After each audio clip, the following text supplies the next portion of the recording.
Greetings, cozy knights. Lower your swords and rest by the fire. Tonight, we take a closer look at the creatures that roam the lands between and the dark histories they carry. The secrets behind the enemies you fought, without ever stopping to wonder what they truly were.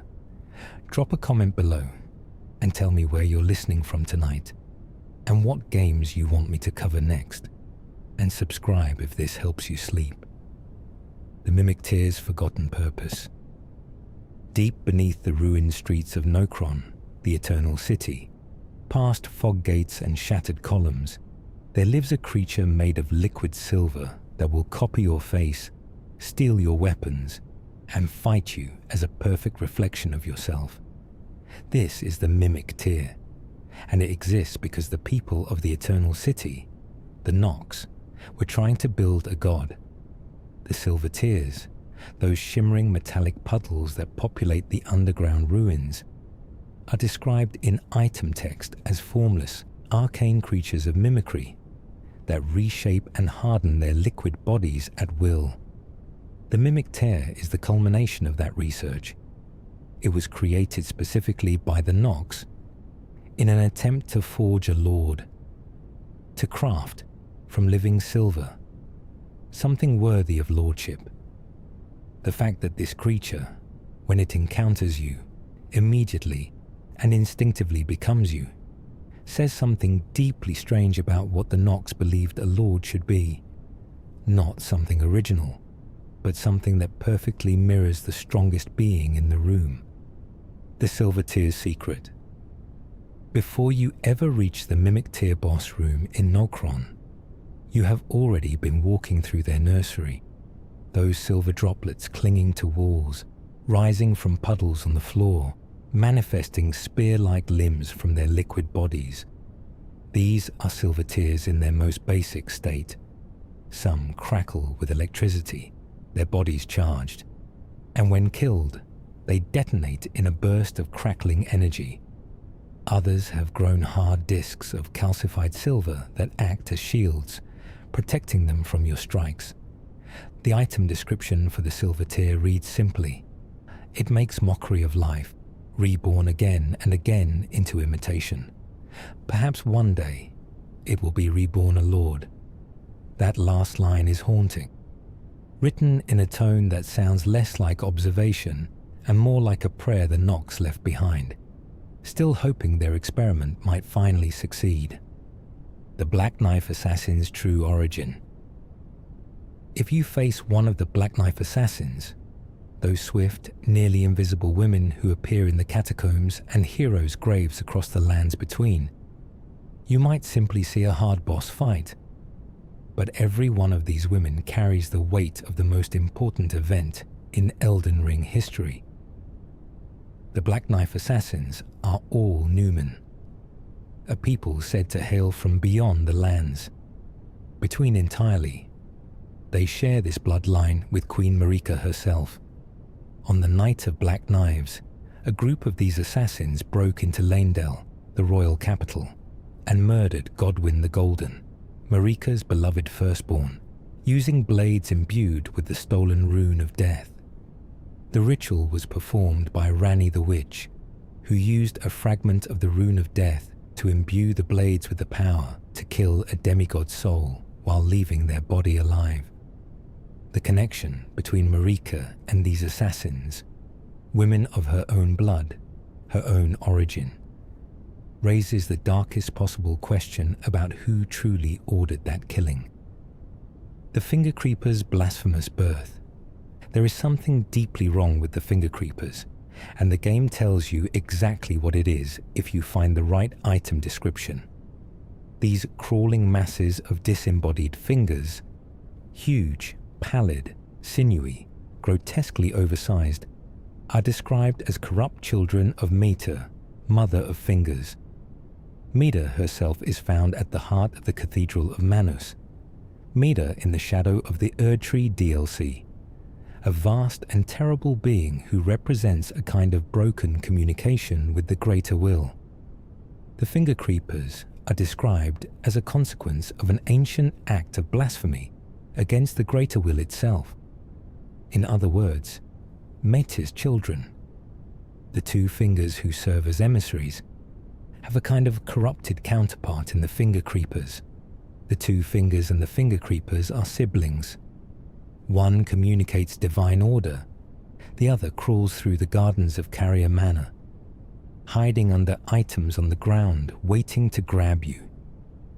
The golden rings worn on their middle fingers are not decoration. They fire crackling orbs of gravity magic that pin you in place so they can drag you close and crush you. Even their method of hunting is a mockery of the divine gesture of pointing the way. The kindred of Rot's forgotten devotion.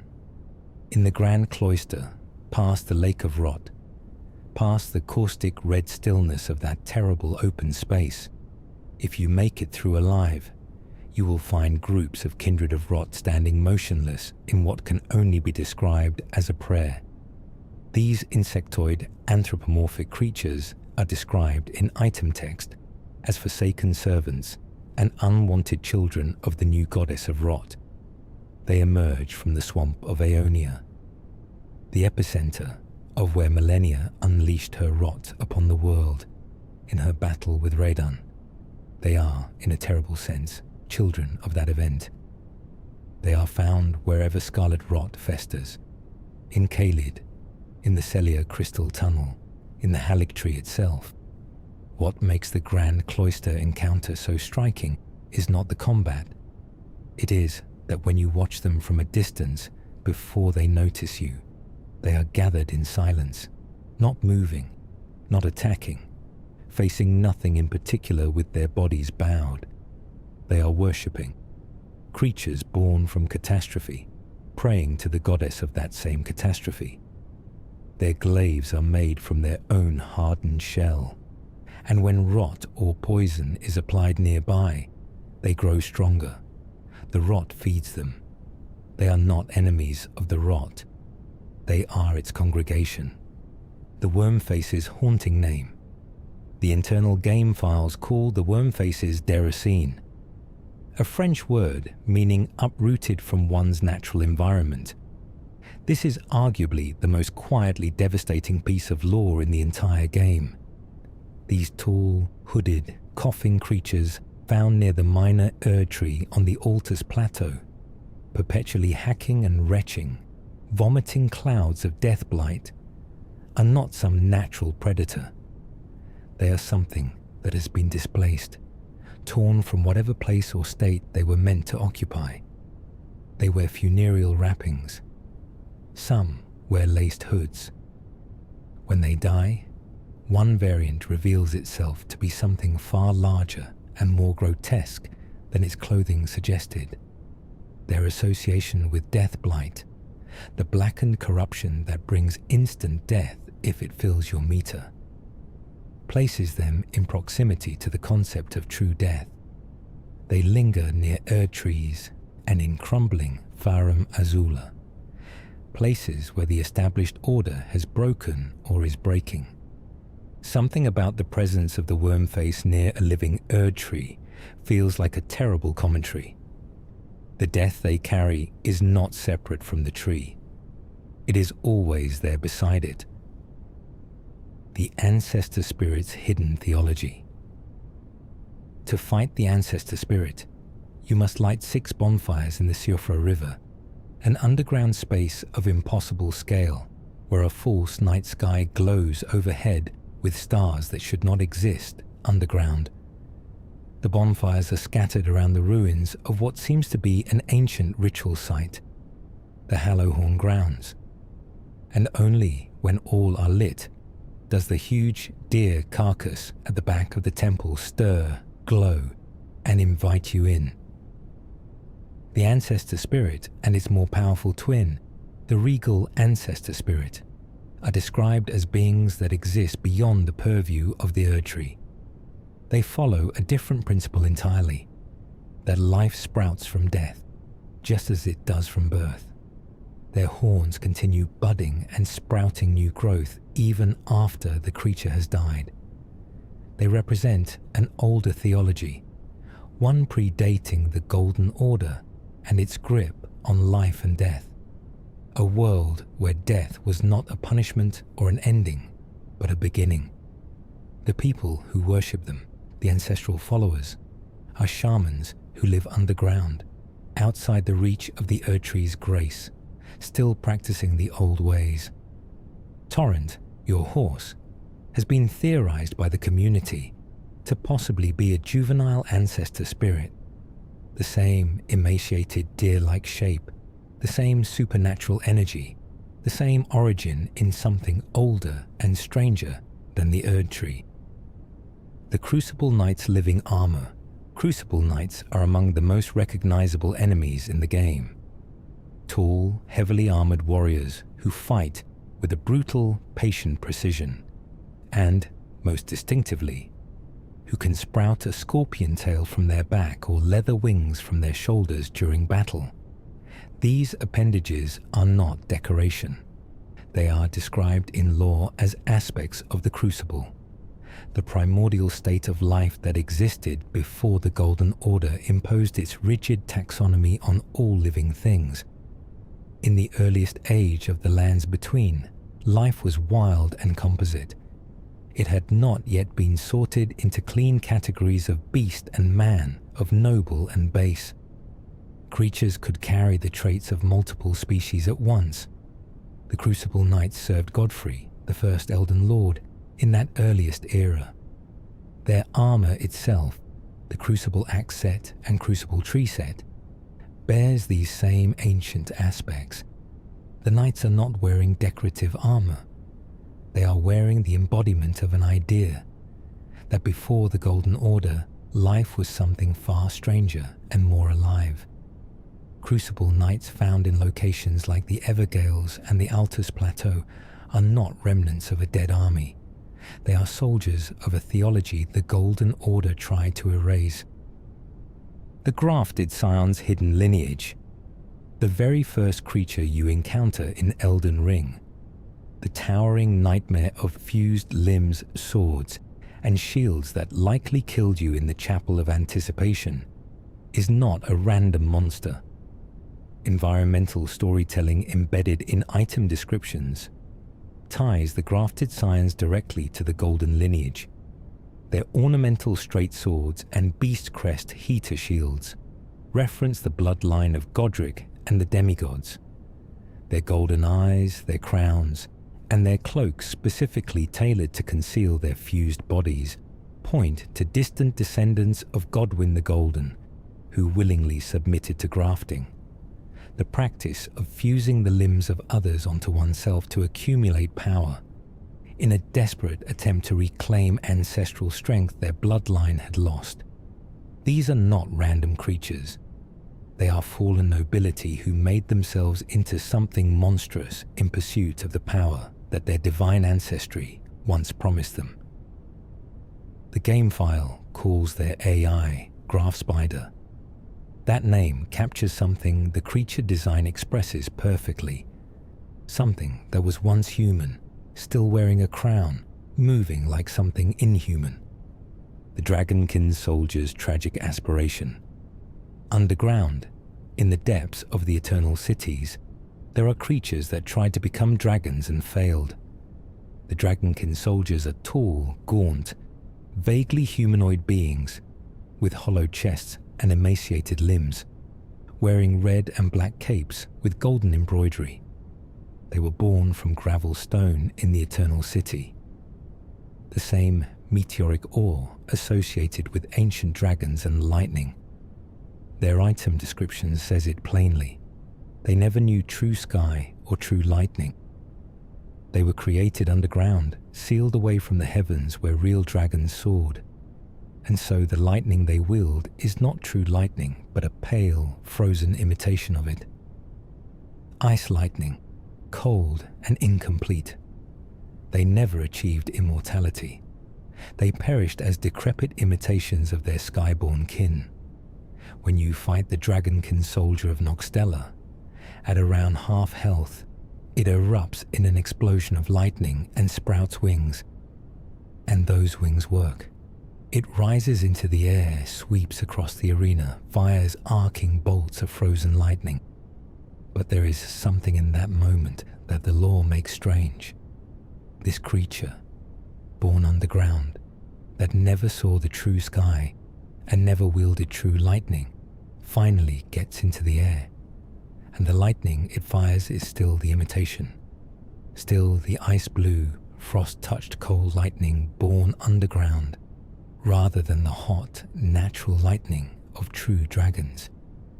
Even in the air, it carries only what it was made to carry. The sky it finally reaches does not give it the real thing.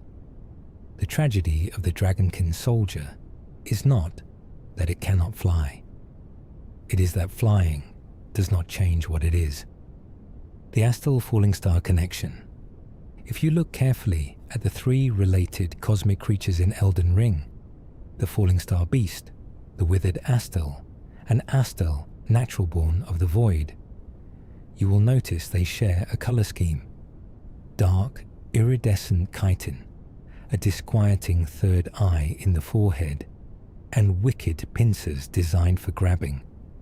The community's theory, supported strongly by item descriptions, is that these three creatures represent the same species at different life stages, analogous to the larva, pupa, and adult forms of antlion insects. The Falling Star Beast, found in the Altus Plateau and Kaleid, is small and aggressive, erupting from the ground where it burrowed. The full-grown Falling Star Beast on Mount Gelmir is larger. Astal, natural born of the Void, described in its remembrance as a malformed star, is the adult, colossal and cosmic. It destroyed one of the eternal cities, sinking it underground. The wing of Astal curved sword deals extra damage to all three enemy types, confirming the biological connection directly in the game's own mechanics. Stars, in the world of Elden Ring, are not inert. They are creatures. The regal ancestor spirit's alternate religion. When you stand in the Hallowhorn grounds of Nokron, deep underground, and look at the decorated space around the regal ancestor spirit's body, the carved columns, the arranged offerings, the way the false night sky above reflects in the still water below, you are standing inside a church, just not the Golden Order's church.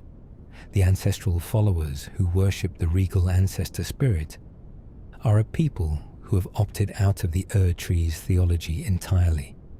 They live underground, they venerate death as a source of life, and their shamans wear headdresses shaped from budding horns that mirror their god's own antlers. The remembrance of the regal ancestor drops the winged greathorn, an axe described as resembling the wings of a deathrite bird, made, lore says, to reap the lives of beings which experience no sprouting, meaning beings whose deaths do not generate new life. This axe is a ceremonial weapon for a religious practice built on the belief that every death should become a birth. In a game where the Tree burns corpses and recycles souls in a closed loop, the ancestral followers offer an alternative, that death should feed the world, not just the tree. The Miranda flower's monstrous origin. Every carnivorous Miranda blossom you encounter across the lands between, the pink-petaled ones in the caves, the yellow-tainted ones in the dungeons, the blue ones that cast magic, the black ones that exhale madness, descends from a single named individual. According to an item called Miranda's Prayer, Miranda was a maiden of the flower crucible, said to have been the very first of this breed. She was, at some point in the deep past, a person who became the first of these carnivorous flowers. The crucible in this context refers to that same primordial state of life discussed in relation to the Crucible Knights, an era when life had not yet been sorted or constrained, when transformation between forms was possible in ways the Golden Order would later forbid. The Miranda blossom found in Perfumer's Grotto fought alongside an omen killer, is called Miranda the Blighted Bloom, a specific individual named Miranda who took root in that cave and was later infected with blight that spread to her offspring. The perfumers of Leyndell, since antiquity, cultivated these flowers for their pollen, which was a key ingredient in powerful healing aromatics. They farmed what a person became. The furnace golem's contents. When you approach a furnace golem in the shadow of the Erd tree, those titanic walking cages of iron and flame that stand like burning towers across the realm of shadow, you might focus entirely on surviving the encounter. But the item description tells you exactly what is inside each one. Furnace golems are animate metal cages of titanic proportions, containing a raging inferno of Mesmer's flame and the scattered sap from the skadu tree. Their thorny iron bodies contain countless charred corpses locked in desperate, agonizing poses. These golems are not empty machines. They are walking crematoriums, carrying the bodies of those who fell to Mesmer's purge. The corpses are still burning inside them. The flame that powers them and the dead they carry are inseparable. The fire feeds on the bodies serve the fire, and the whole structure walks across a land that was built on that same violence. When you throw a hefty furnace pot into the basket atop their heads, you are using fire to fight fire. There is something fitting and terrible about that. The Crystallians' eternal silence. The Crystallians, those humanoid enemies made entirely of crystal, found in caves and dungeons across the lands between, do not move or speak in the way living things do. They are described in item text as being inhabited by crystalline spirits that give them form. They are not born, they are not grown. They simply crystallize around a spirit. When you find a group of Crystallians in a place like the Academy Crystal Cave or the Celia Crystal Tunnel, standing motionless among the formations, it is because they are doing what they have always done: waiting.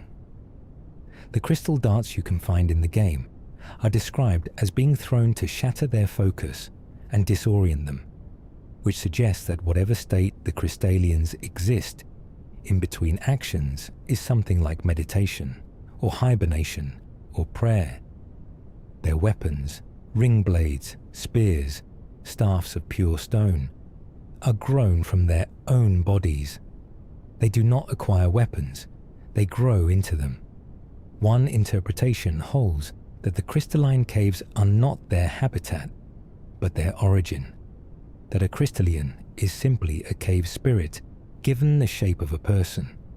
The golem's guarding purpose, the enormous stone golems scattered across the lands between, found guarding key passes, bridges, and the entrance to the Altus Plateau, are described in item texts as having been created specifically to protect the roads. They are constructs built by the Golden Order's craftsmen to serve as permanent sentinels. The Golden Order greatsword, carried by some of them, bears a description that connects this weapon directly to the Elden Ring's edicts. What makes the golems quietly interesting is their persistence. They have stood at their posts through the shattering, through the end of civilization as the world of Elden Ring knew it, through the long years of abandonment that followed.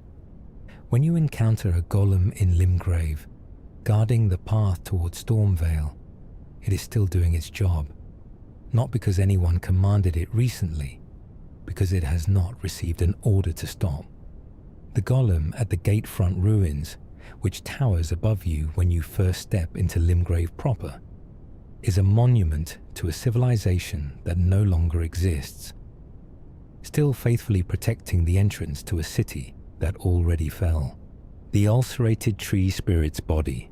Horror. If you fight an ulcerated tree spirit, those enormous writhing creatures made of roots, bark, and gold-threaded flesh, found in places like the fringe folk hero's grave in Limgrave, or the underground beneath Leyndell, You will notice that they look like the Erdtree itself has become diseased and animate. This is precisely what they are. Item descriptions say that an ulcerated tree spirit is a golden root mass that has been corrupted and gained a kind of tortured life. They are described as spirits that inhabit the roots of the Erdtree when the tree is ailing or infected.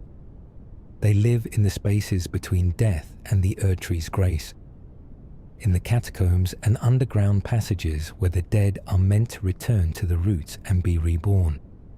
When the tree is healthy, these spirits presumably remain dormant or absent. When the tree is sick, they emerge, writhing, agonized, attacking anything that comes near. The one beneath Lendl, in the subterranean shunning grounds, occupies a space directly connected to the most sacred layer of the capital. Its presence there says something about the state of the Erdtree from the inside. The Tibia Mariner's instrument.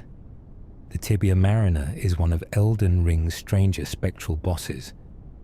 A ghost sitting in a boat, playing a horn made from a human tibia bone, rowing slowly across still ground, as though the earth beneath it is water. The giant skeleton that rises from the earth when this being plays its instrument is not a summoned creature in the conventional sense. The tibia horn is described as a tool for calling the dead, specifically for summoning skeletons from the bones buried beneath the ground. The Tibia Mariner appears in places like Summonwater Village in Limgrave, the Wyndham Ruins in the Altus Plateau, and a lake in Liurnia. In every location, it occupies a space near the dead or near old burial sites. Its boat moves with the ponderous inevitability of something performing a ceremony rather than fighting.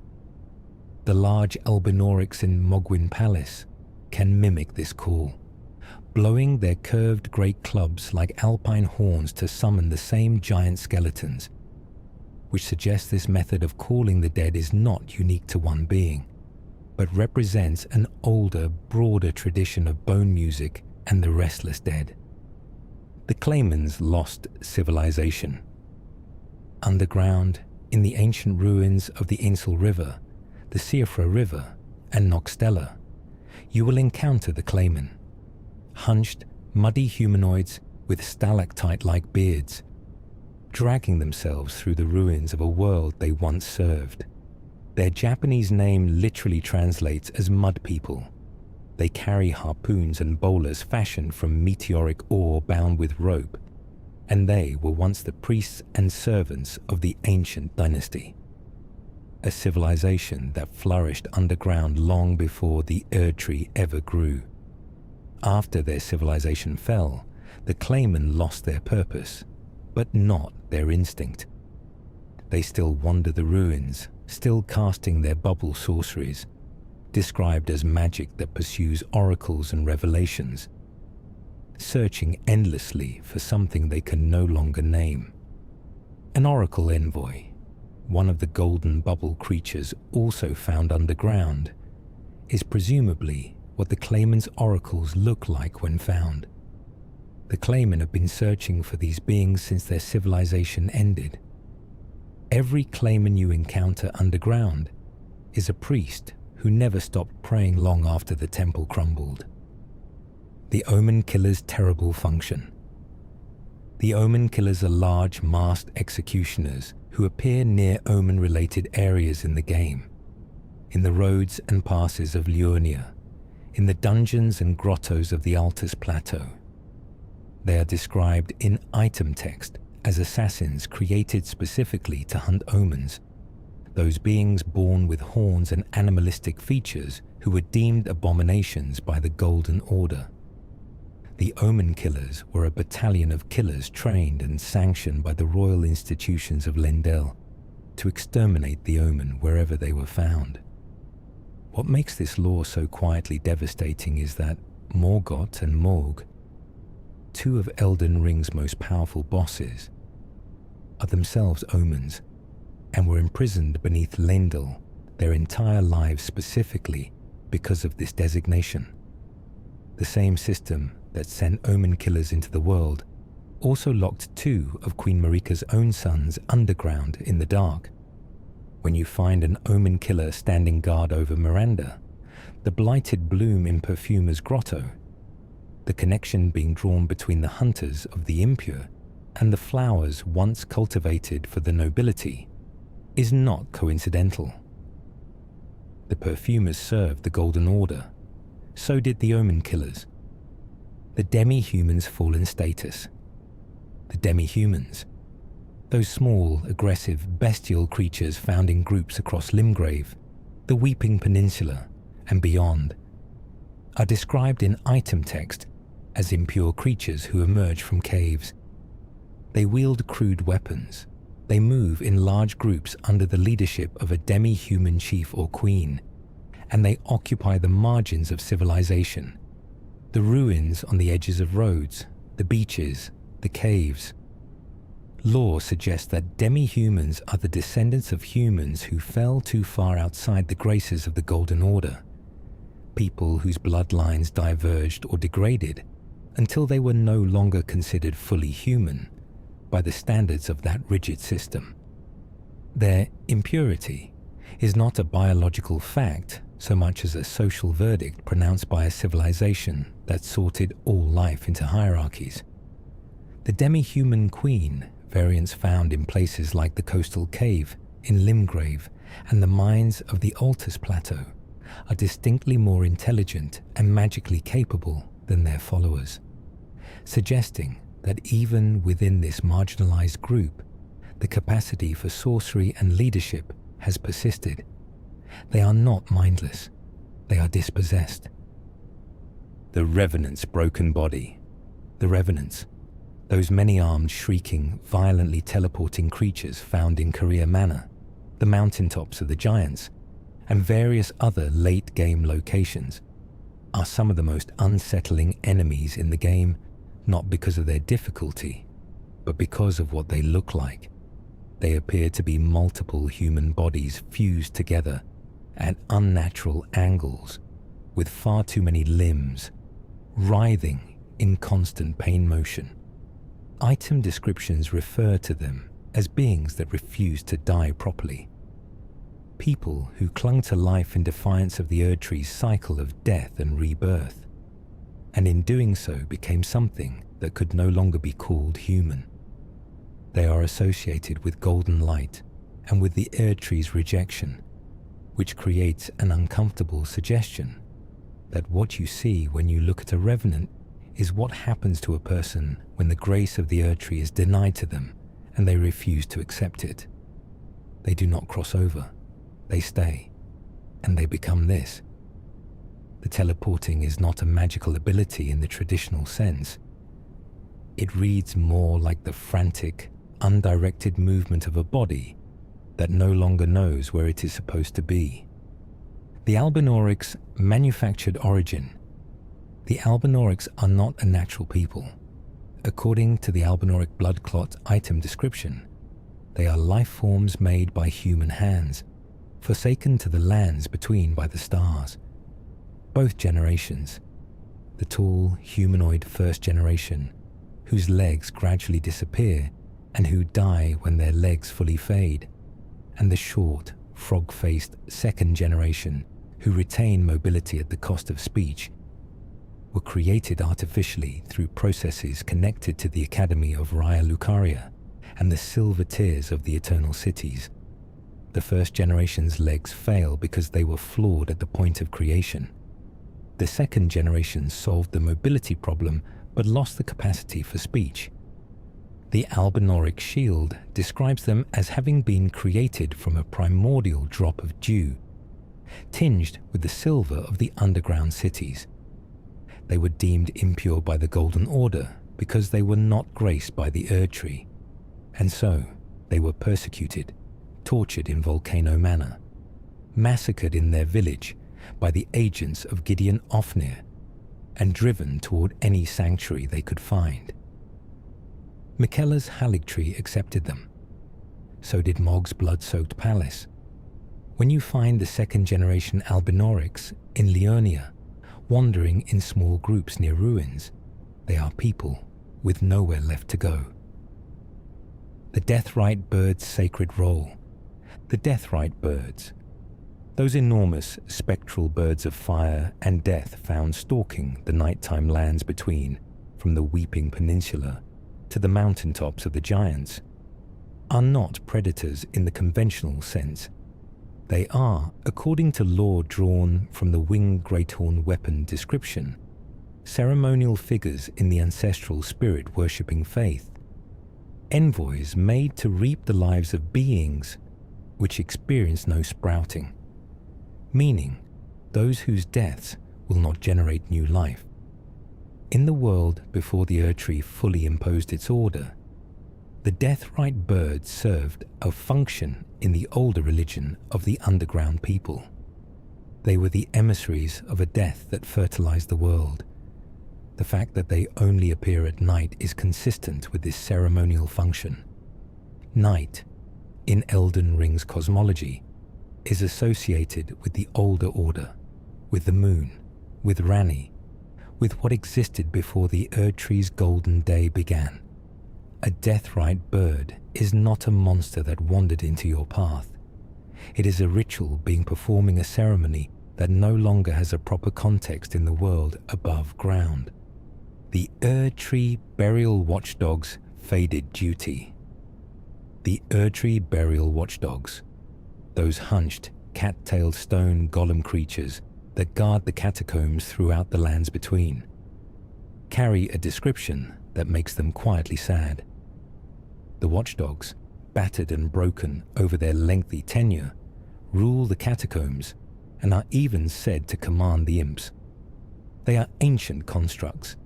They were built in an era when the catacombs were active, maintained, and central to the religious life of the Golden Order, when the dead were processed through these underground passages to the roots of the Erdtree to be reborn.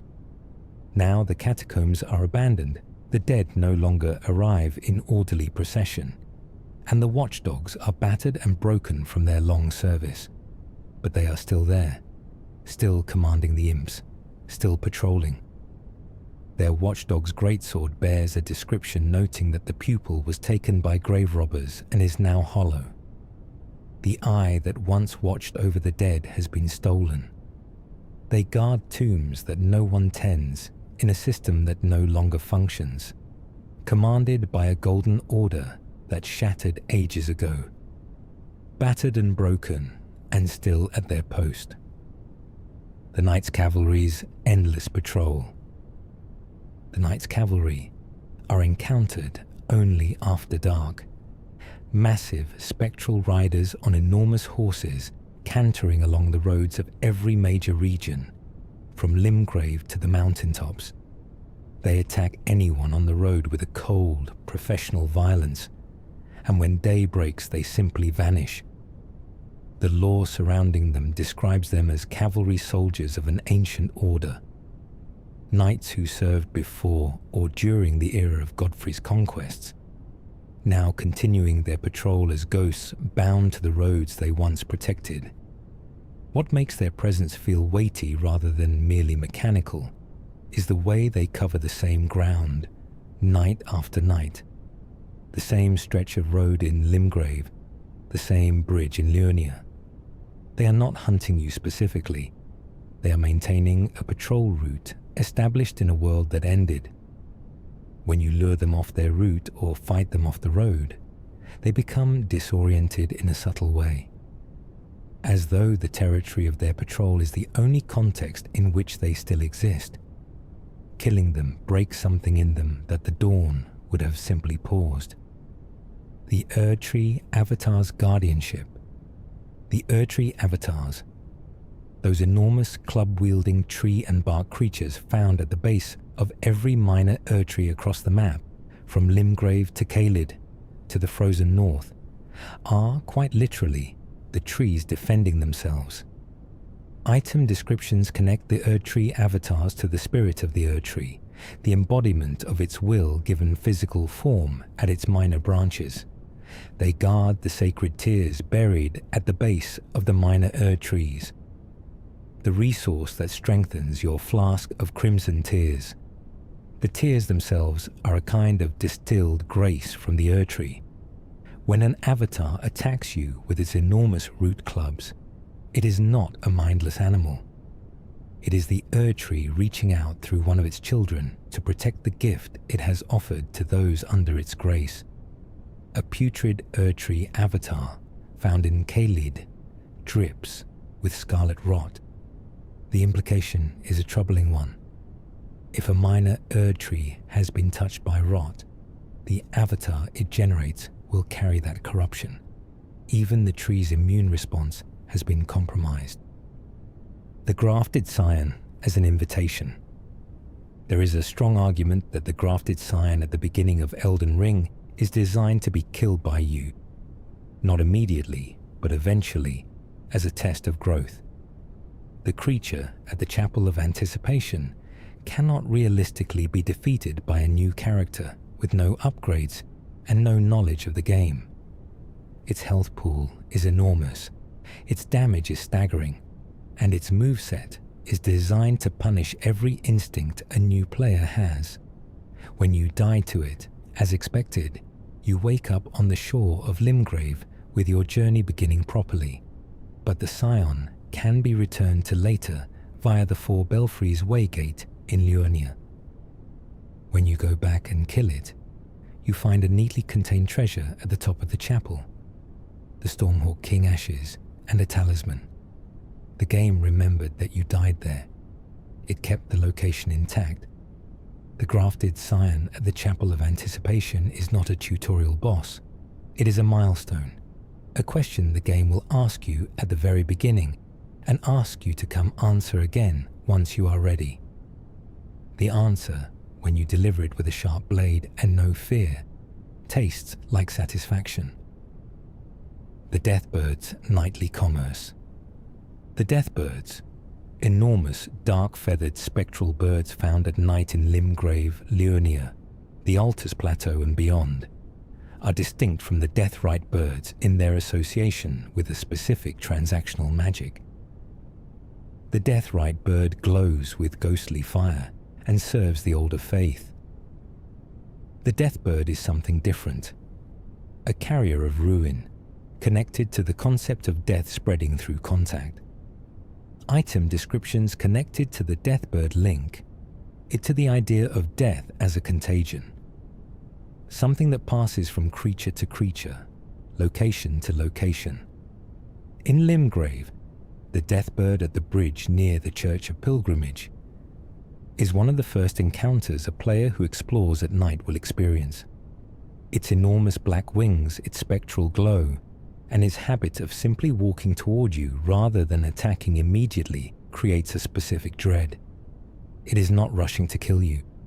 It is walking toward you the way a messenger walks toward the person they have been sent to find. The night in Elden Ring is a different country from the day, and the Deathbird is one of its officials. The Jellyfish's mourning. In the Spirit Ashes, there is an ash called Jellyfish. Its description reads, the spirit of a young girl who was turned into a jellyfish and wandered the lands. She's timid, but summon her when you need her. She will be with you. Throughout Elden Ring's world, jellyfish float in various locations near Stormvale Castle in Liurnia, drifting with the quiet patience of creatures that have no predators and no urgency. The connection between these floating creatures and transformation, specifically a person transformed into an animal form, places them within the same domain as the Miranda flowers and other life forms that were once something else. The jellyfish's combat style involves releasing a slow-building electric cloud that lingers in the area. It is not aggressive. It floats toward threats the way you might push a slow hand toward something that alarmed you rather than striking. The lore wrapped in the jellyfish ashes is a small grief placed inside a small creature. A child who became something slow and beautiful and patient, still willing to help. The imp's uncertain servitude. the small imps found in the catacombs.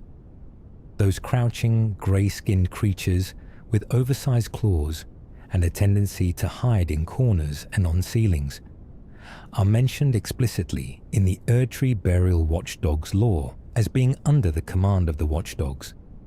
This establishes a clear hierarchy in the catacombs. The watchdog rules, the imps serve. But who created the imps and for what purpose, beyond guarding the dead? Item descriptions offer limited answers. The imp ashes available for summon describe spirits of the catacombs, creatures whose nature is bound to the space of burial and transition, the passage between life and what comes after.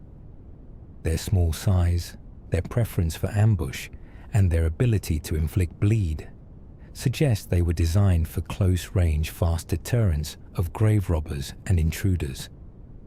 They are not warriors, they are security.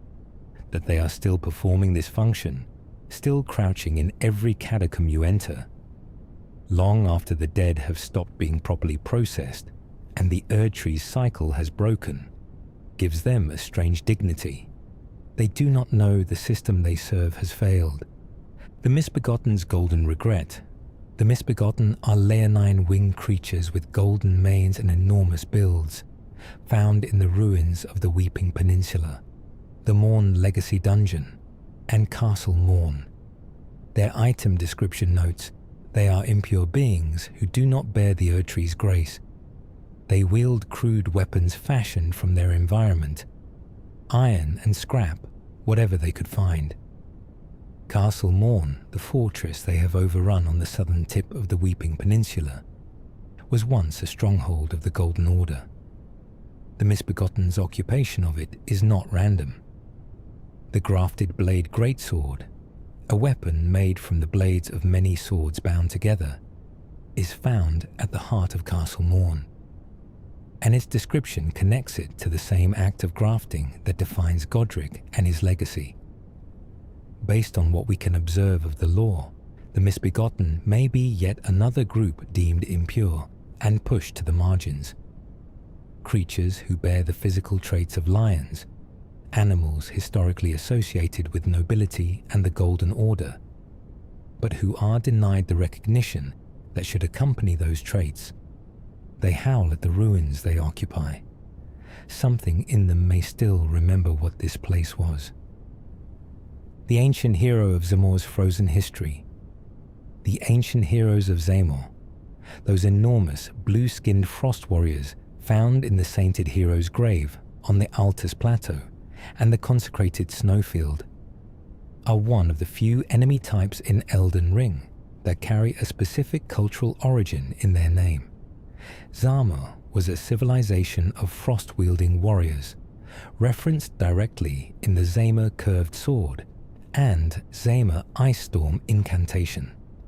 Their item descriptions describe warriors of the ancient kingdom who mastered the art of wielding cold, a power associated not with the Erdtree or the Golden Order, but with something older, something that predated the current cosmological arrangement. The fact that they appear in a hero's grave, a crypt built near a battlefield to house warriors fallen in Godfrey's conquests, implies that Zamor was one of the nations Godfrey defeated in his campaign to expand the Golden Order across the continent. These are the ghosts of a people who lost a war to a god. They do not know the war ended. They have been fighting the last battle of a kingdom that has been forgotten for so long that its very name survives only in a sword and a spell. The Basilisk's death gaze. The Basilisks, those small, flat-bodied, wide-eyed creatures that squirt clouds of death blight from holes in their backs, are found in the underground waterways beneath Leyndell and in the sewers and ruins of the subterranean shunning grounds. In classical mythology, the basilisk is a creature whose gaze kills. Elden Ring's version inverts this. Rather than a deadly stare, it exudes death blight through a kind of biological expulsion. The death blight status effect, when filled completely, instantly kills the target regardless of remaining health. The closest the game gets to depicting true death in mechanical terms. The basilisks occupied the lowest, most hidden layers of Leyndell, the underground spaces most people playing the game never find without specifically exploring. They exist at the literal bottom of the city, in the sewage and forgotten passages beneath everything the Golden Order built above. Their presence in the spaces directly beneath the seat of power, where the dead are processed, where Mog the Omen was imprisoned, where the roots of the Erdtree reach down. Is the game placing the thing that represents true death directly under the throne of the people who tried to eliminate it? The Watchdog's stolen eye. There is a single line in the Watchdog's greatsword description that is easy to miss on a first read, but that changes how you see every Erdtree burial Watchdog you fight afterward. The sword is described as being decorated with the Watchman's eye, but the pupil was taken by grave robbers and is now hollow. This greatsword is not just a weapon, it is a symbol of the Watchdog's purpose, and that symbol has been vandalized. Grave robbers came into the catacombs, the sacred sites the Watchdogs were built to protect, and desecrated one of the central icons of their function. They took the eye. The eye that watched over the dead has been hollowed out. Every Watchdog you encounter has been carrying this desecration across the centuries of its service. The item description does not say when this happened or who was responsible. It says it as a settled, permanent fact. The pupil is gone. It is now hollow. The Watchdog still holds the sword, still guards the tomb, still commands the imps, still watches with an empty eye. The Wormface's Deathblight ecology. A Wormface does not simply use Deathblight as an attack. Deathblight seems to be a part of what the Wormface is. These hooded, cloaking figures found near the minor Erdtree on the Altus Plateau and in crumbling Farum Azula are constantly coughing, retching, vomiting. The clouds they produce are thick with the blackened energy of Deathroot corruption. Deathroot is the physical manifestation of destined death that has leaked back into the world since the Night of Black Knives, since the Rune of Death was stolen from Malekith and used to kill Godwyn. The appearance of Wormfaces near living Erdtrees, places that are, in theory, still connected to the Golden Order's cycle of life and death, suggests that wherever the corruption of destined death bleeds into the world, the Wormfaces follow or emerge. They are found in crumbling Farum Azula, a place literally falling apart under the weight of destined endings. Their French internal name, Déracine, uprooted, implies not just displacement, but violent removal from a proper context. The same way the Rune of Death was violently removed from its proper place inside the Elden Ring. The Cleanrot Knights' broken faith. The Cleanrot Knights are among the most poignant enemies in Elden Ring when you understand who they served. They are armored warriors who bear the rot, wearing scarlet rot as though it were a decoration on their armor, fighting with swords dipped in the same blight their goddess embodies. They are described in item text as the knights who guard Malenia, the blade of Miquella, specifically the portion of her army that remained devoted to her even as the rot consumed them. Malenia, cursed from birth to bloom with scarlet rot, walked into Caelid and unleashed the full extent of her blight in her battle with Radahn, turning the entire region into a wasteland. Her knights followed her into that catastrophe, and many were consumed by rot themselves. But they did not leave her. The Cleanrot armor set, found in the Lake of Rot, a place saturated with scarlet rot, describes knights who endured the rot in service to their commander. They carry the blight as a badge of loyalty. When you fight them in the Grand Cloister or near the Haligtree, They are not just enemies. They are soldiers who chose the rot over abandonment. The Crucible Knight's tail and wings. There is a specific reason why some Crucible Knights sprout a scorpion tail and others sprout leather wings. The tail and the wings are both described as aspects of the Crucible, ancient life traits from the primordial era. But which aspect a given knight manifests may say something about the individual or the era in which they were forged. The Crucible Knight Siluria, found in the deep-root depths, guarding the approach to Fear's domain, sprouts a tail. Crucible Knight Ordovis, found fighting alongside another Crucible Knight in the Oriza hero's grave, sprouts wings in his second phase. Item descriptions for the Crucible Tree. Set and Crucible Axe set describe life aspects. The tree set bears the aspect of a great old tree. The axe set bears the aspect of a beast with a tail. These are not costume choices. They are aspects of an older living world carried in the armor. A Crucible Knight who manifests wings is a soldier wearing the memory of the era when man and bird were not yet separate categories of existence. The Godskin Apostles' anatomy and allegiance.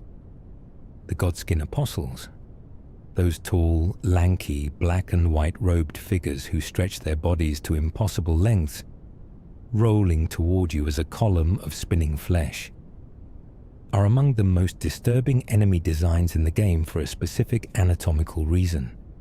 Their torso extends indefinitely. They can reach dozens of feet to perform attacks. Their body is not governed by normal proportions.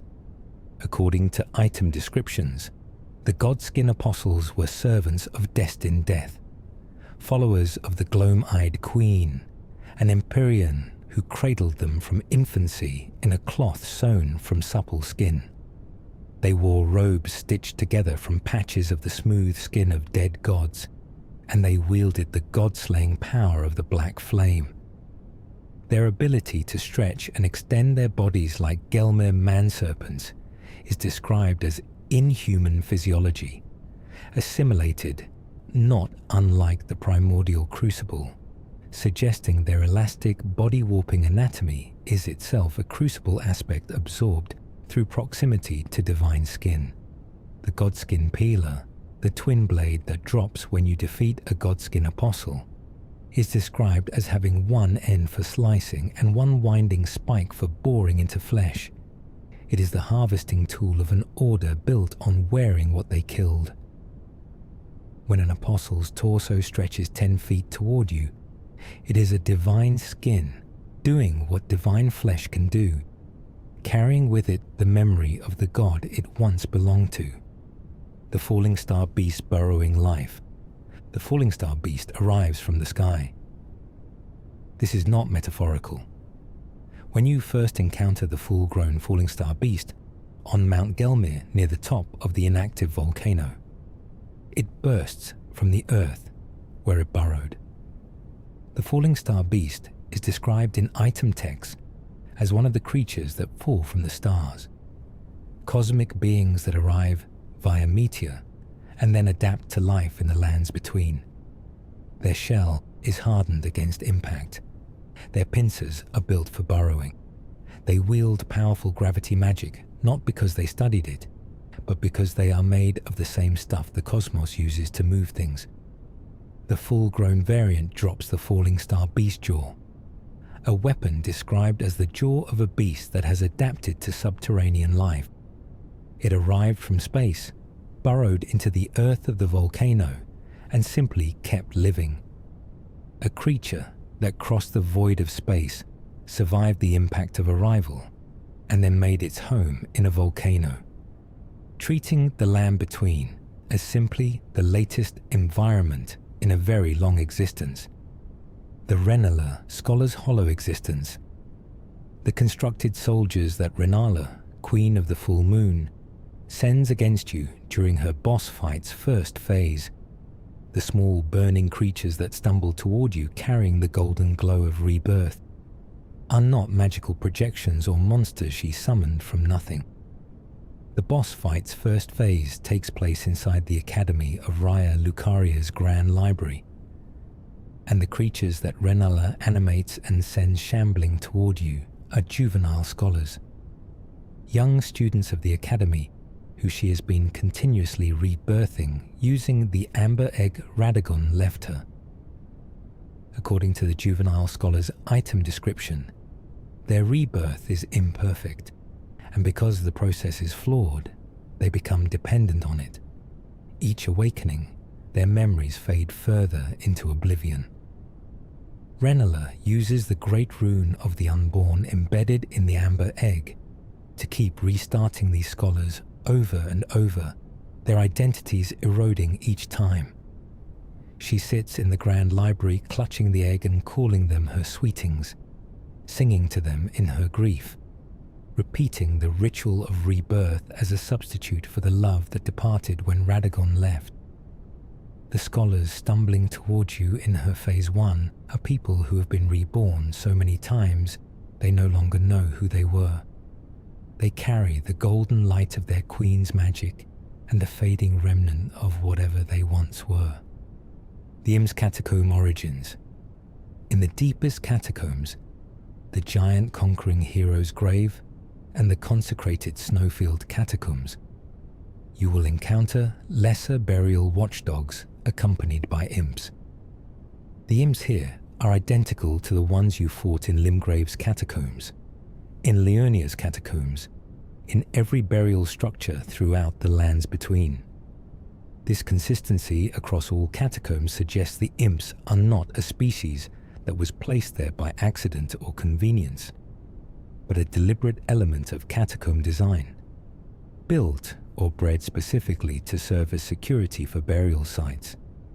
Their compact size allows them to hide in the stone architecture of catacombs easily, in alcoves, on ledges, behind breakable pots. Their tendency to drop from above and their bleed-inflicting claws make them effective deterrents for anyone trying to steal from the dead. What is interesting is that imps are also found in other underground locations outside of catacombs, in the Raya Lucaria Academy, for instance. This suggests their presence was not confined to burial duty, but spread wherever the underground spaces of the Golden Order required small, vicious guardians. The trolls of the roads. The trolls you encounter throughout the lands between, pulling stone carriages along the roads of Limgrave and the Altus Plateau, guarding the gates of legacy dungeons, occupy a curious position in the social order. They are not wild creatures, they are working. The carriages they pull are the product of organized labor, and the goods on those carriages include supplies, treasure, and resources that suggest an active trade economy even after the shattering. Some trolls in the capital outskirts and on the road to the plateau are clearly bonded or pressed into service by the remnants of Lendel's infrastructure. Item descriptions for troll armor pieces note that trolls served as laborers and soldiers in the Golden Order's campaigns, and that they were generally regarded as brutish but effective. The stone-sword Key Troll in Stormvale Castle is chained to the wall near a fog gate, suggesting it was specifically positioned there as a gate guardian. But even the free-ranging trolls on the roads, pulling their carts long after their masters have likely died, suggest a creature so thoroughly conditioned to the habit of labor that they continue it without a master to serve. The Lion Guardians' lost pride. The Lion Guardians, enormous stone lions that come to life in places like the Fera Mazula ruins found in Limgrave and in a small Evergale structure, are directly connected to an extinct civilization. Fera Mazula, which you eventually reach as a late-game legacy dungeon floating in an eternal storm, is associated with an era before the Erd Tree, when the world was governed by different forces. The stone lions are its guards, constructs animated by the power of that earlier era, still patrolling the ruins of a place that no longer has an intact context. When you encounter a lion guardian in Limgrave near the Ferrum Azula dragon, one of the rare cases where a late-game enemy type appears early. The creature does not care about your level or your equipment. It is not performing difficulty scaling. It is simply a guardian of Ferrum Azula's fragments still doing its job in the lowlands where those fragments have fallen. The roar it makes before charging is the sound of something that doesn't recognize you as significant enough to fear. The sleeping dragon's weight, Elder Dragon, Grail, found in Caelid lying motionless in the poisoned waste, is technically a boss fight, but she will not attack you. She lies still, massive beyond comprehension, her body already radiating the faint luminescence of something still barely alive. Around her, 5 smaller dragons circle and patrol, defending her even as she can no longer defend herself. According to lore from the Dragon Communion cult and the Dragon Heart items, Grail is one of the ancient dragons who fought in the war against the fire giants alongside Marika's forces. The description of the dragon hearts dropped by her children references the power of communion, taking the essence of a dragon into oneself to access their ancient power. When you kill Grail using damage methods that circumvent her defenders, you receive the equivalent of 5 dragon hearts, the largest drop in the game from a single source. The entire encounter, if you step back from the mechanics, is the murder of a sleeping elder who cannot wake up to protect herself, surrounded by her children who cannot protect her from a determined tarnished. There is nothing clean about it.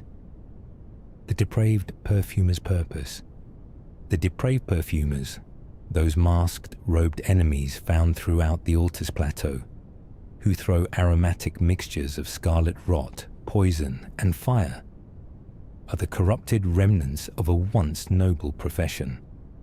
The perfumers of Lendil are described across multiple item descriptions as artisans who cultivated Miranda flowers and distilled their pollen into powerful healing aromatics. Their craft was sacred. The scents they produced were used in religious and medical ceremonies of the Golden Order. The depraved title indicates their fall from that purpose. Something happened. The shattering, the loss of their patrons, the encroachment of rot, that converted the arts of healing scent into the arts of poisonous dispersal. The Miranda flower pollen that was once carefully extracted to heal now becomes a weaponized cloud in the depraved perfumer's ceramic pots. What makes their presence on the Altus Plateau interesting is that this is the region where the intact portions of Lendil's civilization persisted longest. The depraved perfumers are not new arrivals. They are the heirs of the noble tradition, practicing that tradition in the only form the ruined world left them. The Knights Cavalry leader's absence. There are Knights Cavalry encounters across almost every major region of the lands between, but there is no named Knights Cavalry leader in the accessible world. No counterpart to figures like Alecto for the Black Knife Assassins or Siluria for the Crucible Knights. The Knights Cavalry are described as belonging to an order of ancient knights, suggesting a formal military structure. They patrol the same roads night after night, but without apparent coordination between regions. The implication, based on what we can observe, is that the Knights Cavalry's command structure no longer exists. Their captain, if one existed, is gone. Each patrol unit continues its assigned route out of whatever deep conditioning drives these spectral soldiers, but the hierarchy that sent them to those roads collapsed with everything else when the Golden Order shattered. They are an army without a general, continuing a mission whose purpose has outlasted everyone who understood it. Every Knights Cavalry you encounter is both a soldier and a ghost. not just because they are spectral, but because the order they serve is the ghost of a ghost. The magma worm's human past. The magma worms, those enormous four-limbed draconic creatures found in places like the Gale Tunnel in Caelid, the lava fields near Fort Lyed on Mount Gelmir, and the frozen river of the consecrated snowfield, were not born this way. According to the magma worm's Scalesword item description, these land-bound dragons were once human heroes who partook in dragon communion, the forbidden practice of consuming the hearts of dragons to gain their power. The description calls it a grave transgression, for which they were cursed to crawl the earth upon their bellies, shadows of their former selves. The incantation Magma Breath confirms the progression. Those who perform dragon communion will find their humanity slowly slipping away, until they are left no more than worms that crawl the earth. Every magma worm you fight was, at some point, a person, someone who wanted the power of dragons badly enough to consume them, and who discovered that the transformation did not stop. The Scalesword they carry, a curved greatsword shaped like a dragon's jaw and covered in hard scales, is the weapon that survived their transformation alongside them, the last artifact of whoever they were before the communion took everything else. Great worm Theodorix, found in the consecrated snowfield, was once a troll warrior and hero of the war against the giants who pursued dragon communion, suggesting the hunger for draconic power crossed the boundary between humans and trolls alike. The Mad Pumpkin Heads punishment. The Mad Pumpkin Heads, those large iron-helmeted enemies found in Limgrave's Waypoint ruins, in the shaded castle on the Altus Plateau and elsewhere, are not some alien species. The pumpkin-shaped iron helmet is not their head. It is a cage. Item descriptions for pumpkin helmet sets describe these as helmets used to punish criminals or prisoners. Heavy iron constructions bolted over the head in a manner that cannot be removed without tools.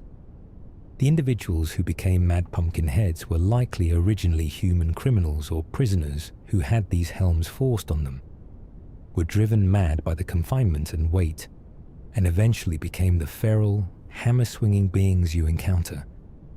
The fact that they are found in locations like Waypoint ruins, a place connected to a merchant and therefore to some remnant of civilization, suggests they were once part of a functional punitive system. The pumpkin helm did what it was designed to do. It broke the mind. What is left is the punishment, walking the ruins of the world that inflicted it. The flame chariot's fire giant face.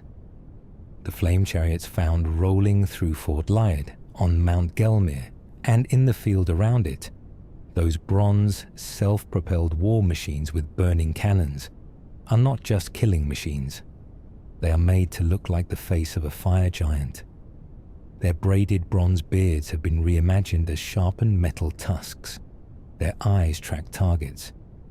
They were constructed and operated by fire monks, the surviving devotees of the fell god of fire who guard the forge of the giants and keep the giant's flame alive.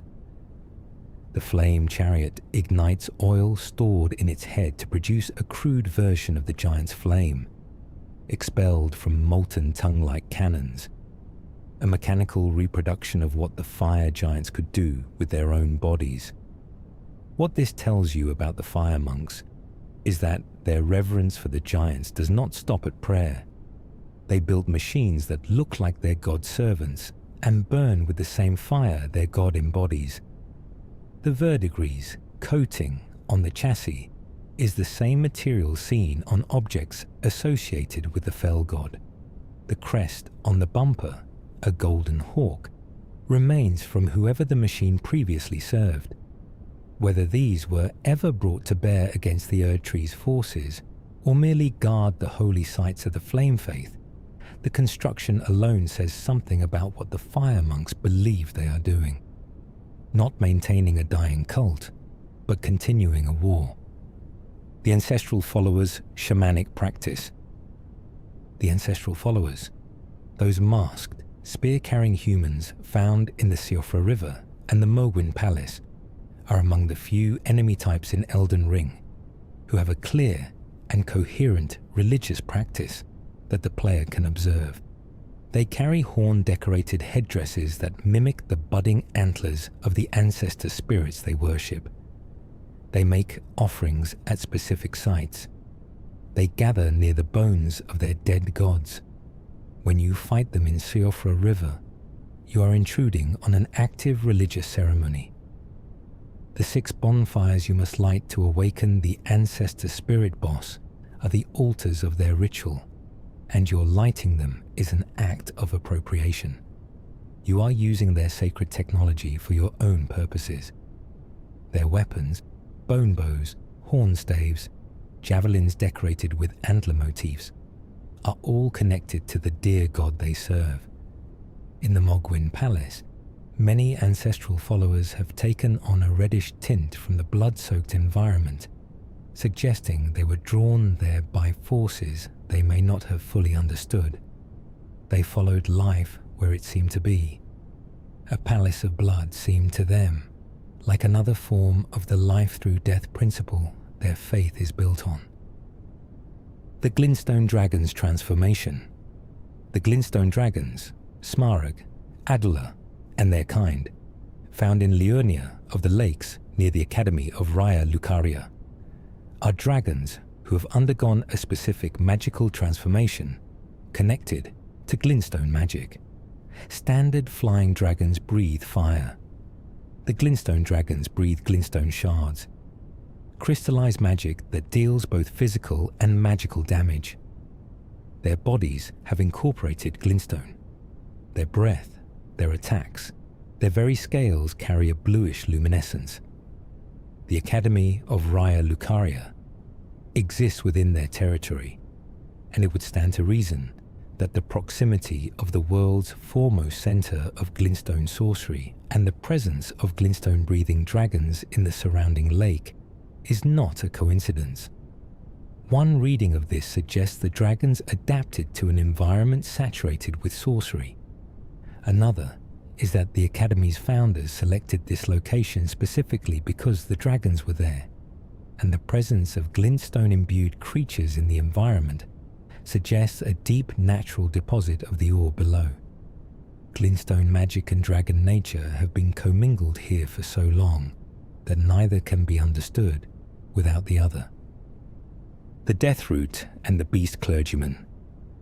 In the bestial sanctum in the Dragon Barrow, that enormous black church perched at the top of the cliffs, you will find Gurranq, the Beast Clergyman, who will devour Deathroots if you bring them to him and give you powerful bestial incantations in exchange.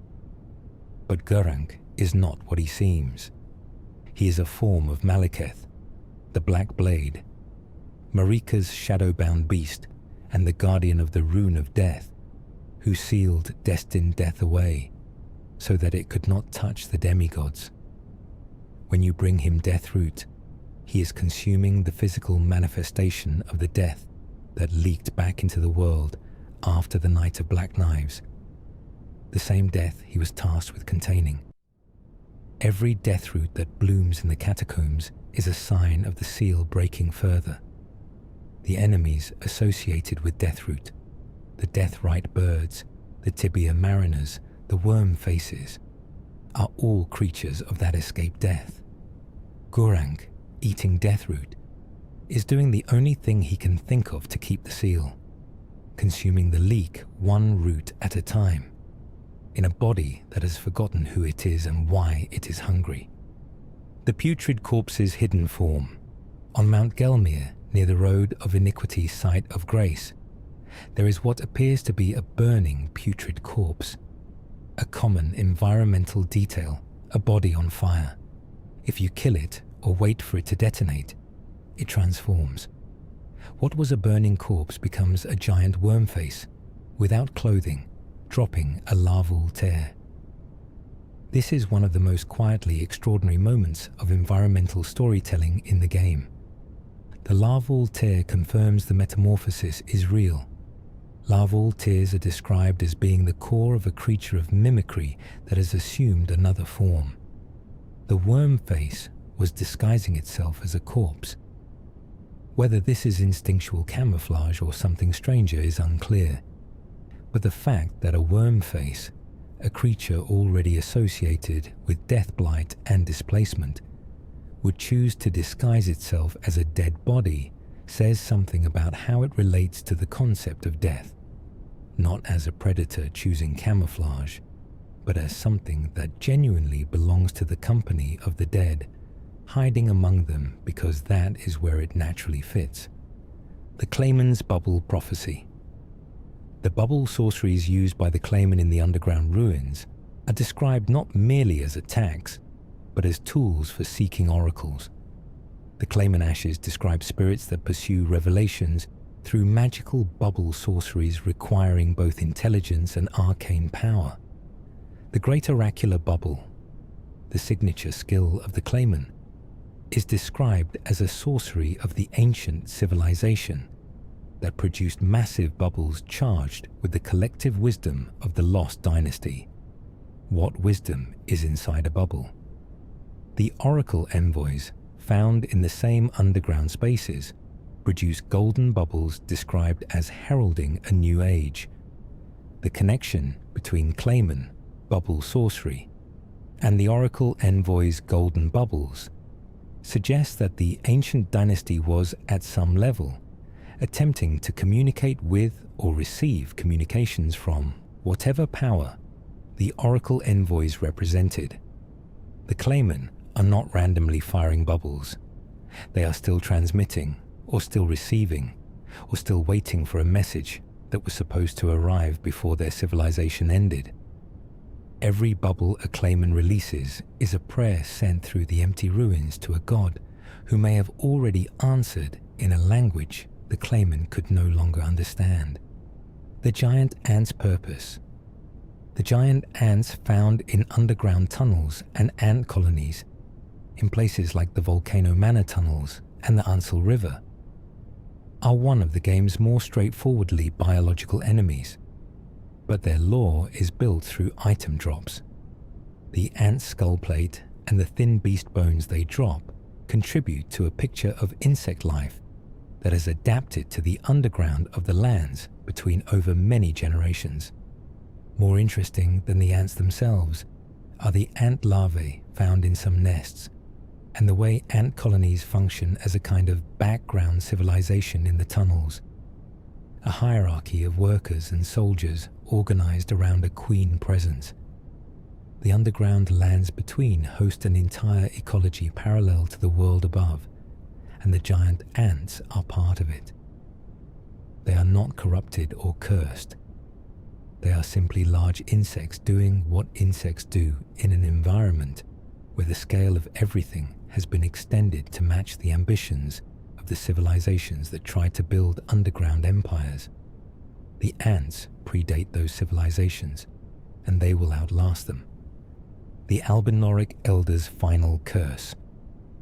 When you find an Elder Albinoric in the village of the Albinorics in Liurnia, those gaunt, bearded figures who drag themselves through the ruins because their legs no longer function. Some of them will speak if you approach without triggering a fight first. One of them says, "O stars, O night, O fate, punish them all. Punish the world, entire. We speak to those who forsake us to this world that shuns our kind.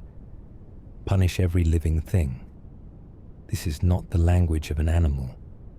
This is the language of a people who were made by other people's hands, told that their manufactured origin made them impure, persecuted throughout their entire existence, and who have reached the end of their lifespan because their legs are fading, and when the legs go, the life goes with them, and have nothing left but a curse. The Elder Albinorics are dying in a ruined village that was massacred by Gideon Ofnir's agents. They are the last of a generation. Their curse is the last thing they can give to a world that gave them nothing. The Crystallians' regeneration. One of the most practically notable things about Crystallians during combat is that they regenerate rapidly when you stop attacking them. This mechanic has a lore basis.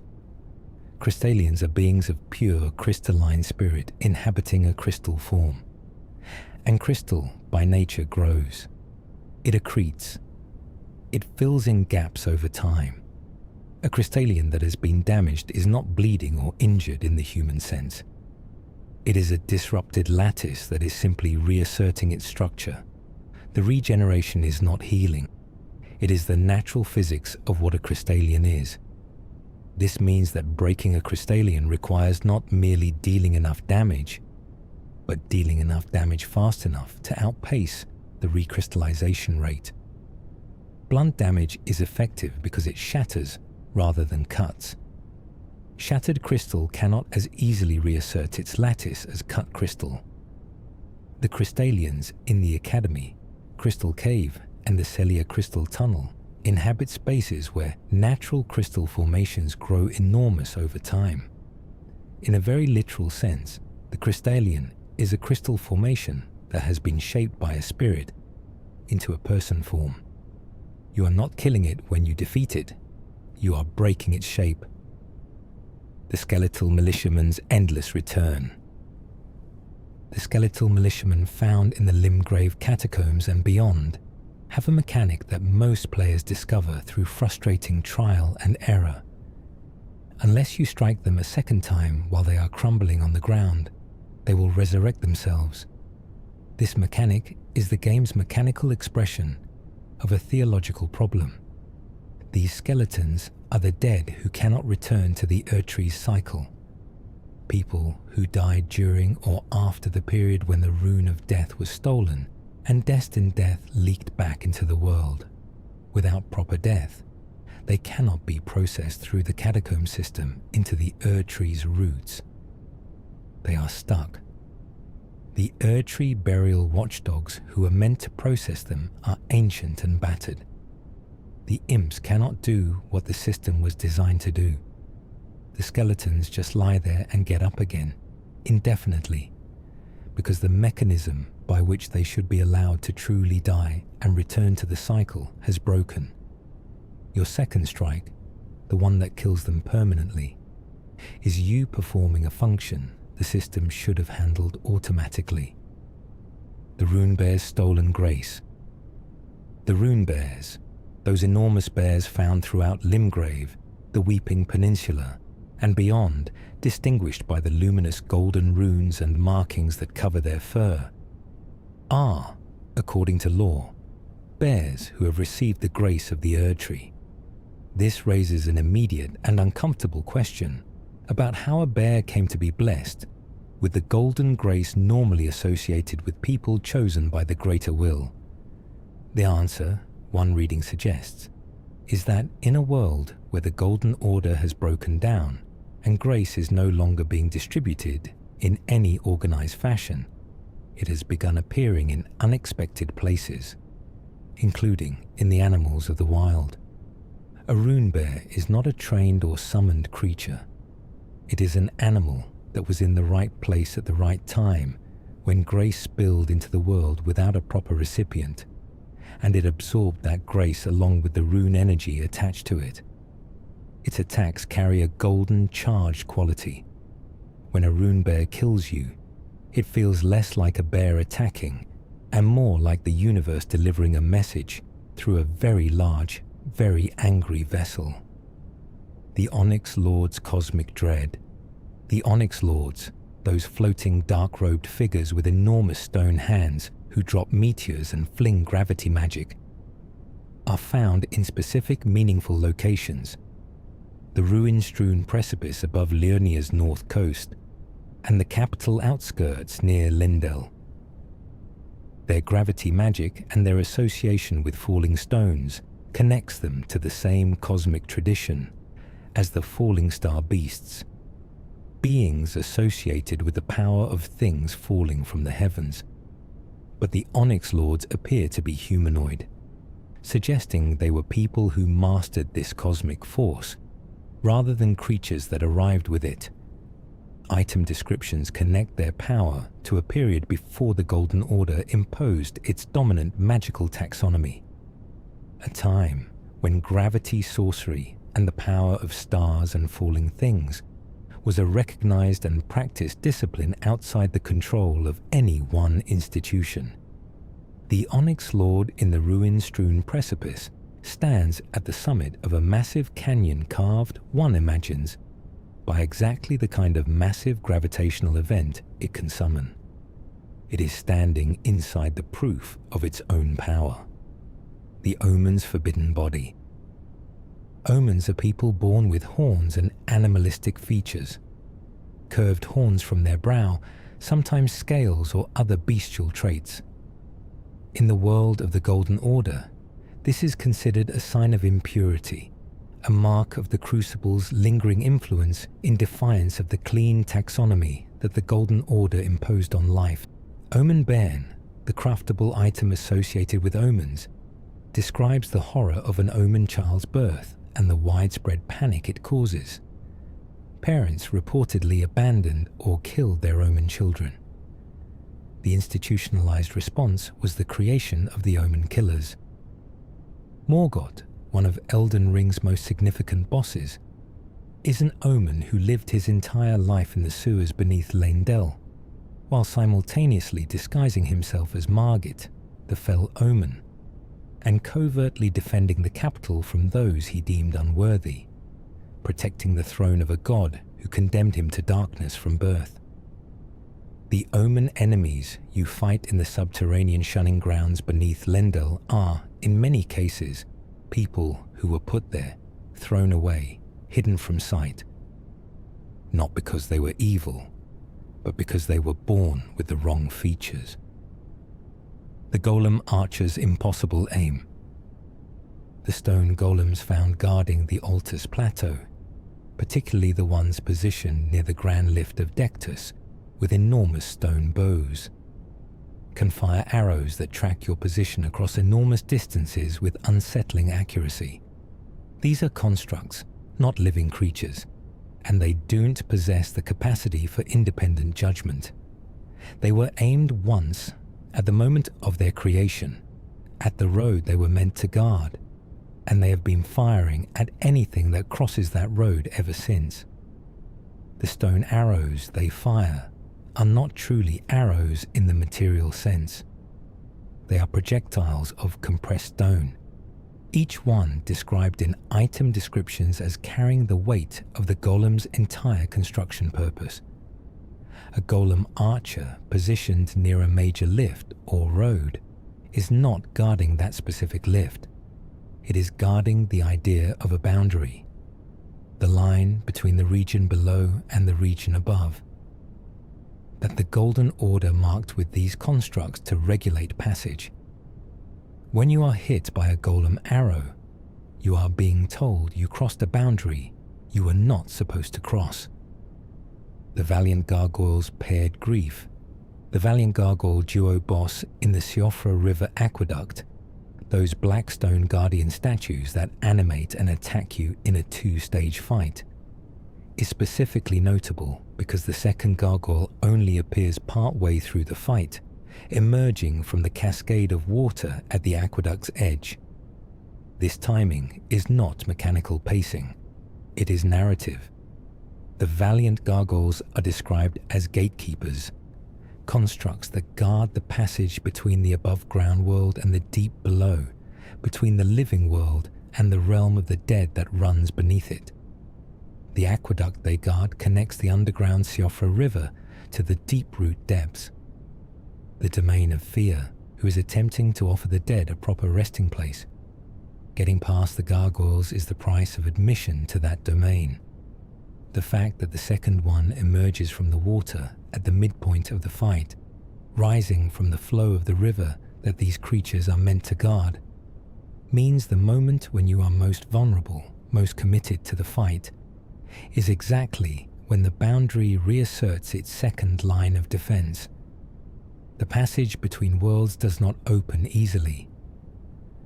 The deathbird's anatomy. The deathbird differs from the death-right bird in a specific biological detail. Its feathers are described as carrying the cold of death rather than the fire of the older right. Death-right birds burn with ghostly fire because they are associated with the burning through of life. The old religion's version of processing death. Deathbirds carry cold and shadow. They appear in more mundane locations, at bridges, near roads, in the fields, rather than near specific sacred sites. They are, based on what we can observe, the death of individuals rather than the ceremonial death of the old faith.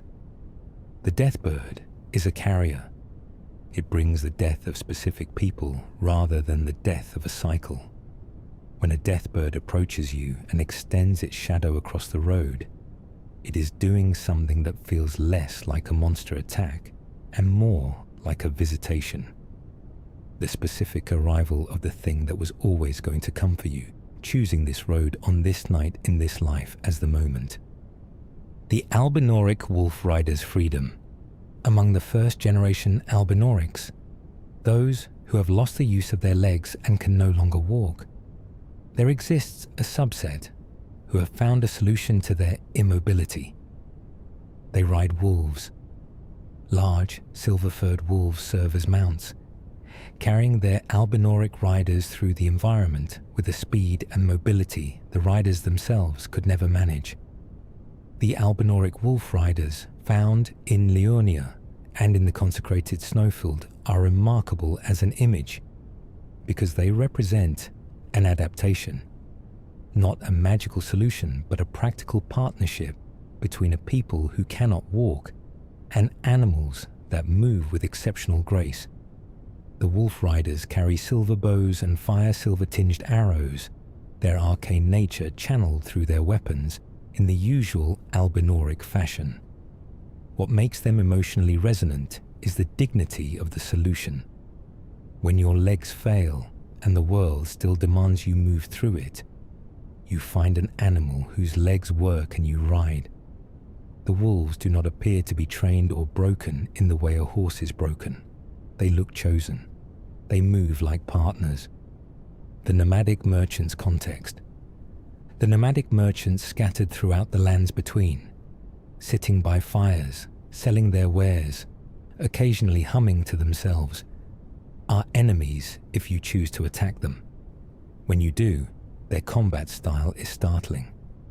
They fight with unexpected competence, reaching into their robes and producing whatever weapon they have available, and their deaths reveal a peculiar detail. Some of them drop items associated with entirely different regions of the game, as though they have traveled extensively.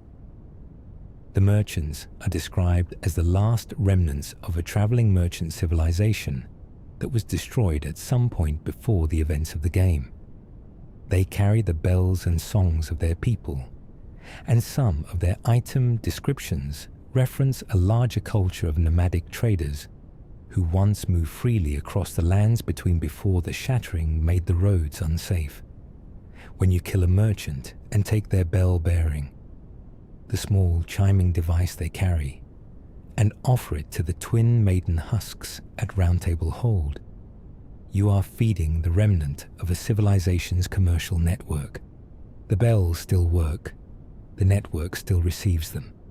The civilization they represented is ash.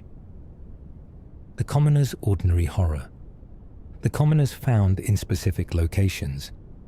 Those non-hostile human figures standing motionless in the ruins of villages, sometimes turning hostile when approached, sometimes simply standing in place as though frozen, are among the most overlooked and most quietly devastating enemies in the game.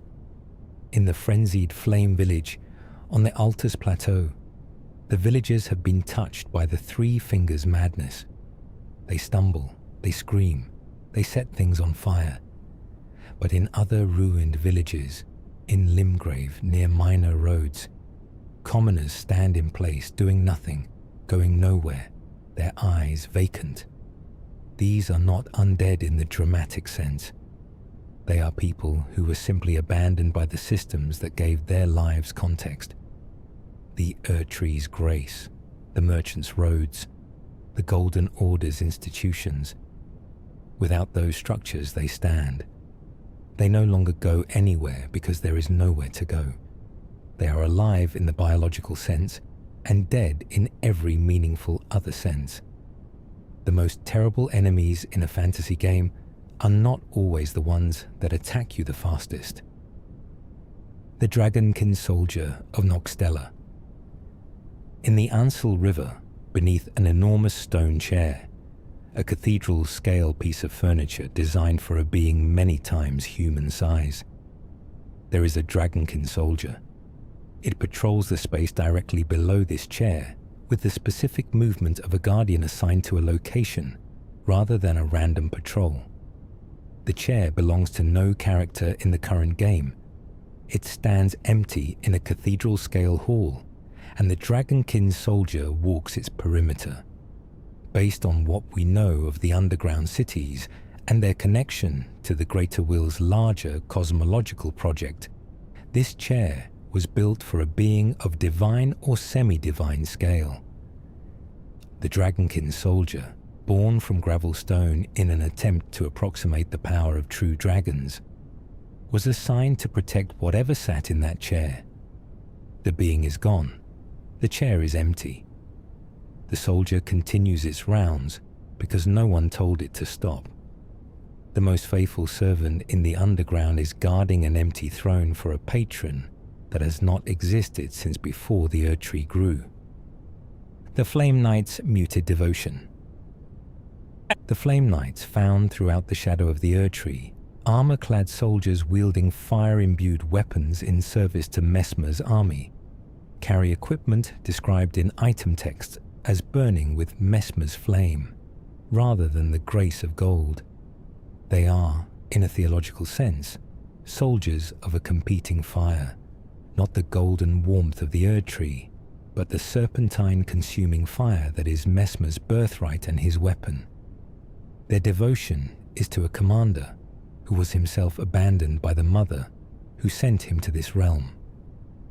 The Flame Knight equipment descriptions note that they served their lord even as they knew he had been cast aside, even as Messmer's own Black Knights eventually turned on him when they learned of his serpentine nature. The Flame Knights we encounter in the realm of shadow are those who stayed when others left. They remained loyal to the fire, to the purge, to the only order they had ever known. In a game about broken hierarchies, the Flame Knights are the ones who never questioned whether their hierarchy deserved their devotion.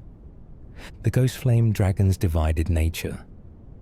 The Ghost Flame Dragons found in the mountaintops of the Giants and the shadow of the Erdtree, those pale spectral dragons breathing ice-blue ghost fire, are among the most visually distinct dragon variants in the game. Their flame is not natural fire. It is described as ghost flame, a cold spectral burning associated with death rather than life. The standard dragon communion system is built on the idea of consuming a dragon's power to access ancient primal fire. Ghost flame inverts this. It is a fire that does not consume or create, but rather marks and separates. It does what death does, without the warmth. The Ghost Flame Dragon, in the mountaintops of the Giants, is found near one of the most significant sites of the game's late narrative, the approach to the Fire Giant and the Flame of Ruin, a dragon breathing cold ghost death, positioned near the place where the world's oldest and most destructive fire waits to be ignited, creates a spatial commentary about the relationship between what fire does and what death is. The Crucible Knight's original purpose, before there were Elden Lords, before the Golden Order had articulated its laws, before the Erdtree had grown tall enough to cast the shadow it now casts across all of the lands between. There were Crucible Knights. They served Godfrey in the earliest campaigns. According to lore embedded in the Crucible armor sets, These knights drew power from the primordial crucible of life, the prior form of the Erd tree, a state in which all life was blended together and unfixed by the clean categories the Golden Order would later impose. As the Golden Order grew in dominance, the crucible and its manifestations came to be seen as chaotic and deserving of scorn. As item descriptions note, a direct challenge to the Order's rigid taxonomy of pure and impure. When Godfrey was eventually exiled from the lands between, his knights remained without their lord. You find Crucible knights imprisoned in Evergales across the game, those magical prisons constructed to contain beings of dangerous power, which strongly implies that at some point after Godfrey's exile, whatever authority remained in the lands between decided the Crucible Knights represented an ideological or physical threat worth containing. Whether this was the Golden Order acting on principle or some other power, the game does not explicitly say. What the Evergirls tell you is that someone wanted them held, and that they can still be woken. They have the patience of soldiers who fought in the earliest wars the lands between ever saw. They are not rushing. They are simply waiting for someone to open the door. The Spirit Ash Jellyfish's patience. The jellyfish Spirit Ash is not an active combatant in the way that summoned wolves or soldiers are. She floats into the encounter and releases her electrical clouds slowly, without urgency. There is a consistency between the lore, a young girl transformed into a jellyfish, described as timid but willing to stay with you, and the creature's combat behavior. She does not rush. She does not pursue aggressively. She drifts toward threats the way someone timid might approach a situation that frightened them, slowly, with caution, making herself useful without putting herself in the most dangerous position. The description says simply, summon her when you need her. She will be with you. In a game dense with ash summoning that often reads as tactical or mechanical, the jellyfish Ash is an act of companionship. She floats into the arena, does what she can, and stays. The transformation that made her a jellyfish took her speed, her hands, her voice. It left her the willingness to stay. That was apparently enough. The kindred of Rot's prayer position. The single most haunting image connected to the kindred of Rot is found in the Grand Cloister, past the Lake of Rot. Groups of these insectoid creatures standing completely motionless in what the game's environmental design clearly intends as a prayer posture. Their bodies are bowed slightly. They face the center of a space that at one point was likely more significant than the drowned ruin it has become. They do not attack unless disturbed. They are praying. The Grand Cloister is the space directly preceding the entrance to Millennia's domain, the deepest chamber of the Halic Tree, where the goddess of Rot has been sleeping since the battle with Radan. The kindred of Rot are praying toward their goddess, who has been asleep in the roots of the tree above them, unable to hear their devotion. They are forsaken servants and unwanted children, the item description says. Their goddess does not come to them. They pray anyway. The Lake of Rot surrounds them. They stand in it and bow. The Spirit Caller Snail's hiding place. Across the heroes' graves and catacombs of the lands between, there are boss rooms that work differently from expected. You kill the summoned enemy, the room resets, and the boss health bar refills. This is because the true boss is not the large creature in the room. It is a small snail, hidden somewhere on the floor or in a corner. The Spirit Caller Snail can summon spirit soldiers to fight on its behalf. It hides. It is described in item text as a snail imbued with the power to call spirits, not through any spiritual authority, but through a natural arcane quality in its shell that resonates with the frequency of the dead. The snail does not want to fight you. It wants to hide and let its summoned soldiers handle the situation. When you find the snail and kill it, this tiny, almost pathetically small creature tucked into a corner, while its warrior proxies fight for it, the encounter deflates. What appeared to be a warrior boss was a scared snail's defense mechanism, and the snail was not hiding because it was cunning. It was hiding because it is a snail, and a snail cannot fight a tarnished. The bell-bearing hunter's vendetta. The bell-bearing hunters, those silent, swift, heavily armored figures who invade merchant sites at specific times, attacking on sight, carry a specific and personal grievance. Item descriptions associate the bell-bearing hunters with someone or something that is specifically hunting down anyone connected to the commerce of the dead. The bell-bearings that merchants carry are the condensed commercial networks of destroyed merchant civilizations. The bell-bearing hunters are described as envoys whose purpose is to retrieve those bell bearings, to reclaim from the scattered, aimless merchants the last artifacts of their ruined civilization. Whether the hunter is themselves a merchant or an agent of whatever power once oversaw the merchant civilization is not fully resolved. But the timing of their invasions, always at the site of a living merchant, always after a certain point in the game's progression, implies they are tracking the bell bearings as they change hands. They do not attack you randomly. They appear when the bell-bearing network registers an irregularity. You are the irregularity, the clean rot knight's decaying armor. When you find the clean rot armor set in the lake of rot, submerged in the same scarlet rot that the armor was named for enduring, the description reveals something about the armor's wearer rather than the armor itself. The armor bears the marks of the rot it was meant to withstand. It is not pristine. It did not keep its wearer clean in the conventional sense.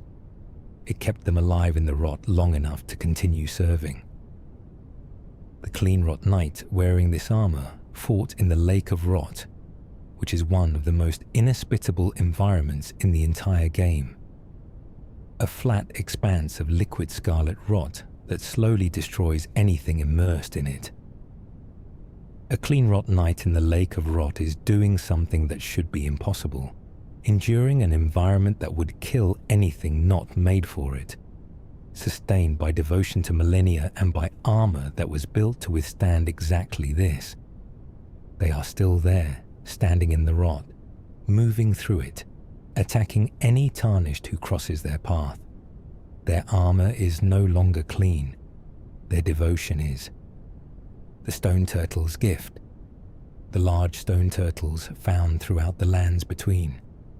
Those enormous, shelled creatures moving slowly through environments like the Church of Vows and the Liurnia Lakes are not enemies. They are neutral. If you strike them, they will not fight back.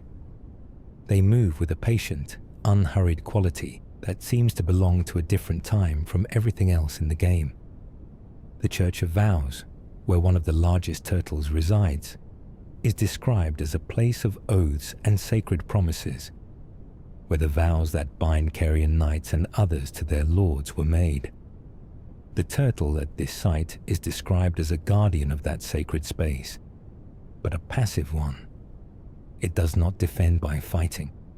It defends by being present, by embodying the patience and permanence of an oath. Item descriptions for the sacred tier found at the Church of Vows connect the Tree's grace to the idea of promises kept. The turtles are, by this logic, creatures that have made some ancient promise and are keeping it by simply remaining. They have not moved from their post. They will not move until the promise is fulfilled, or until everything ends. The Dragon Lord Placidusax's lost heads. Dragon Lord Placidusax, the ancient dragon boss found lying in the impossible suspended time of crumbling Ferrum Azula, still has 2 heads. but he was not always a two-headed dragon. According to the fandom wiki's analysis of his model and the Old Lord's talisman, which depicts him with 4 heads, Placidusax originally had 5 heads in total. 3 have been stripped away. At least 2 of them attributed to Baal the Dread, the great drake who betrayed Placidusax and fled to the realm of shadow, with pieces of the Dragon Lord's severed heads reportedly still biting into Baal's neck when you find that dragon in the DLC. Both of Placidusax's remaining heads are alive. Each has yellow eyes, crown horns, long white hair trailing down the neck. What makes Placidusax so devastating as a creature is not a ruined body, but a waiting one. His remembrance says simply, "The Dragon Lord, whose seat lies at the heart of the storm beyond time, is said to have been Elden Lord in the age before the Erd Tree.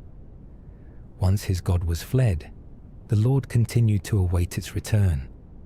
The god whose name has been erased from all records departed before the current age began, and Placidusax retreated into the storm beyond time to wait for its return. Holding the posture of a creature who has been waiting so long that the concept of an ending has become incomprehensible to him, he has 2 heads still raised toward an empty sky, looking for something that has not been there for an age. The Omen Killer and the Flower. The boss fight in Perfumer's Grotto pairs an Omen Killer with Miranda, the blighted bloom, in a configuration that is easy to interpret as random enemy placement, but actually carries a specific commentary. The Omen Killer is an agent of the Golden Order's most violent cleansing impulse. It was created to hunt and kill beings deemed impure. Miranda the Blighted Bloom is an ancient flower being, an aspect of the Crucible, the pre-Golden Order state of life, that has become diseased and infected. The Omen Killer is not protecting Miranda.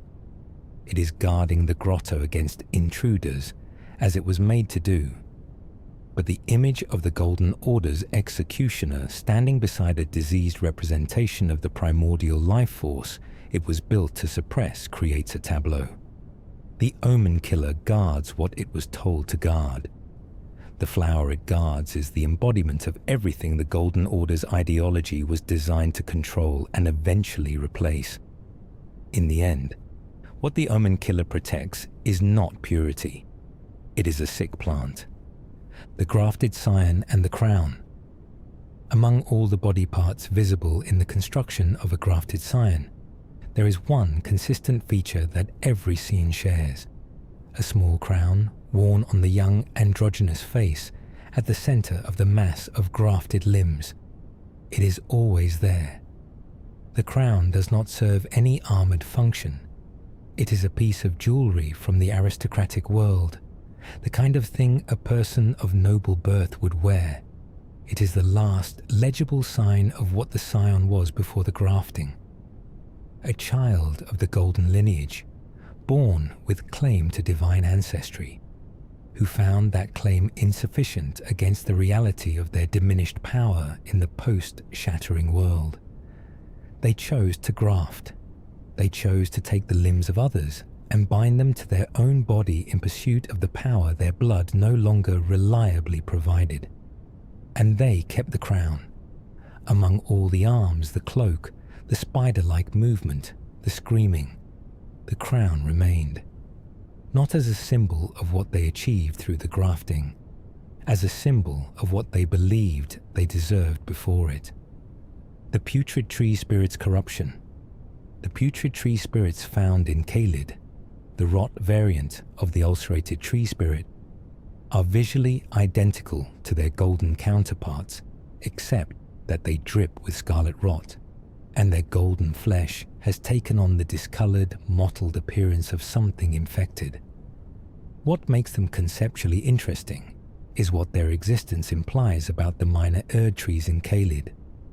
The Erd tree avatars in Caelid are also putrid, also carrying the rot, and the sacred tears found at the base of Caelid's minor Erd trees are still there, The trees are still giving gifts, still offering grace, still performing the function they were built for.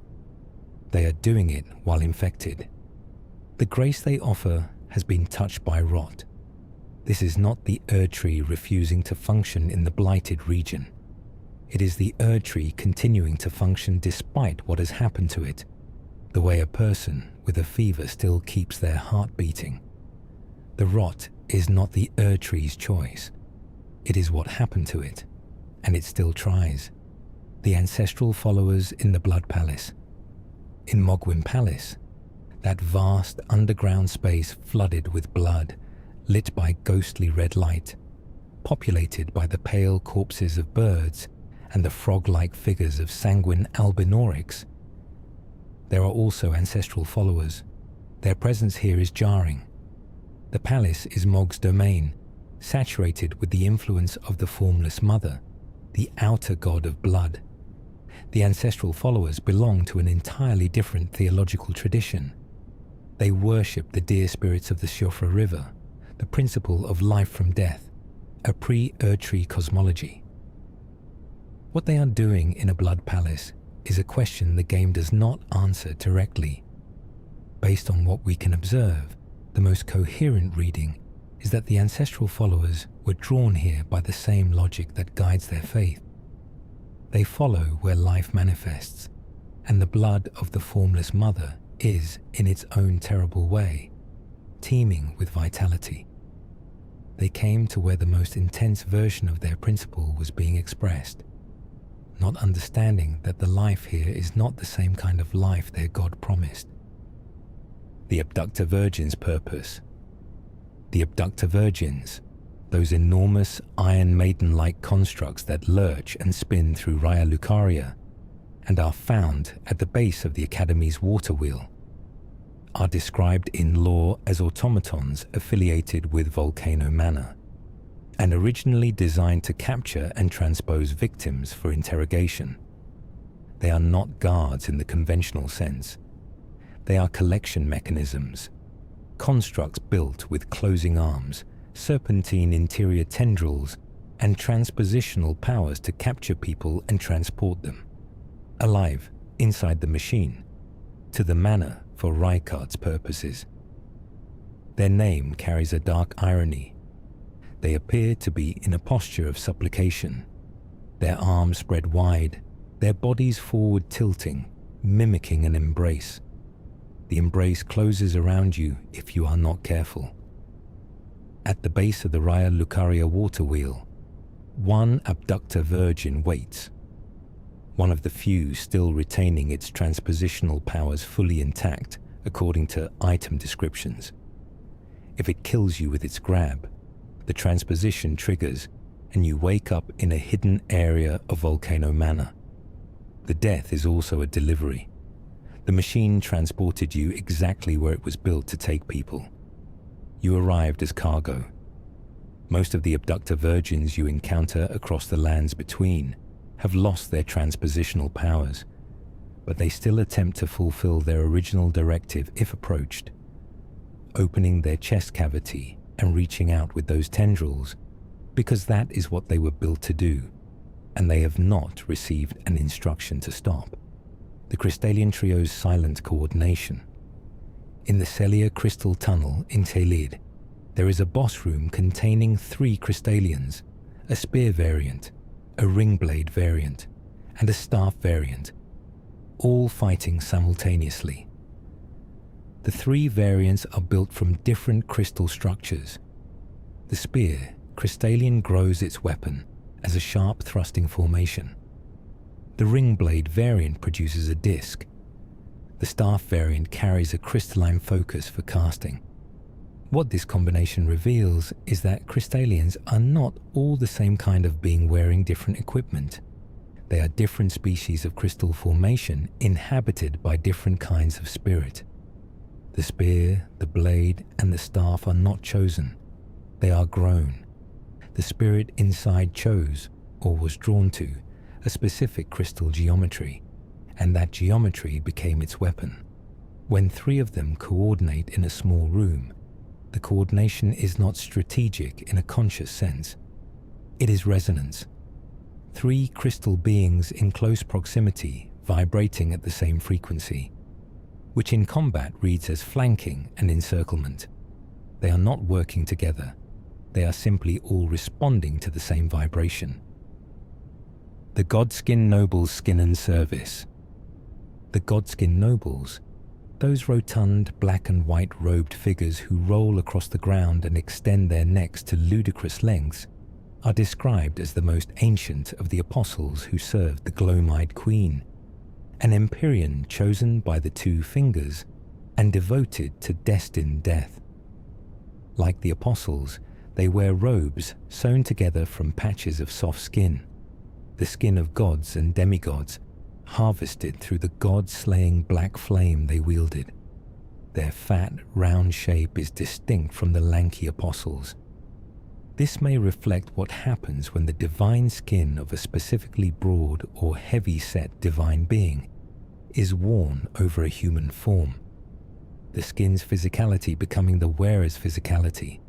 The Godskin Noble is found in the Volcano Manor on Mount Gelmir and in the Temple of Iglay, as well as in other late-game locations. His association with Volcano Manor is significant. Rykud, Lord of Blasphemy, also inhabits the manor, and Rykud's entire philosophy is built on the consumption of divine beings. The Godskin Noble, wearing a god's skin in a place dedicated to consuming gods, is at home in the most literal theological sense.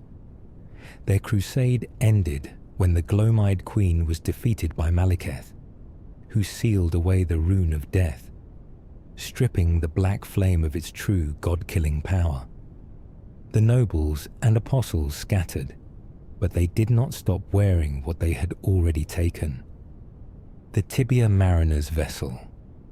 The Tibia Mariner's boat is one of the stranger visual elements of its encounter.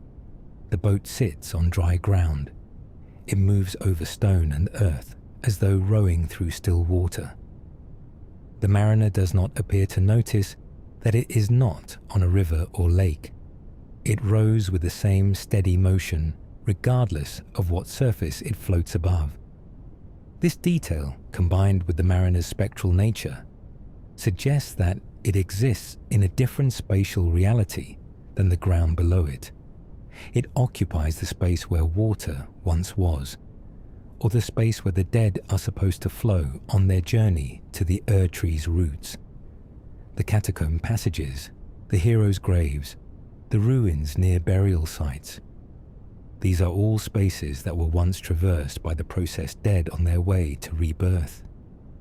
The Tibia Mariner rows those invisible corridors, still guiding its charges through waters that no longer flow. The fact that it attacks you for approaching suggests that the dead it ferries are not to be disturbed. You are standing in its river, the Rune Bear's territory. Rune Bears are not found everywhere. They cluster in Limgrave's Mistwood ruins, near the Church of Pilgrimage on the Weeping Peninsula, and in a few other specific locations. This concentration suggests they are territorial animals with specific habitat preferences, rather than wandering predators. The Mistwood in Limgrave, where the Rune Bear is one of the primary dangers, and where the player can hear the howling that leads to Finding Blade, is an ancient forest where the light does not reach properly, where the mist obscures the ground. The Rune Bear's luminous golden rune markings glow in the Mistwood fog, the way something that has absorbed more light than it can hold glows when it moves through darkness. The territory it occupies, ancient forest, pre-road spaces, margins between the cultivated world and the wild, is consistent with an animal that received the Tree's grace accidentally and has been carrying it in a body not built for it. The grace makes the bear more dangerous, not more orderly. Grace, in the wrong vessel, is just power without purpose. The Cemetery Shade's function.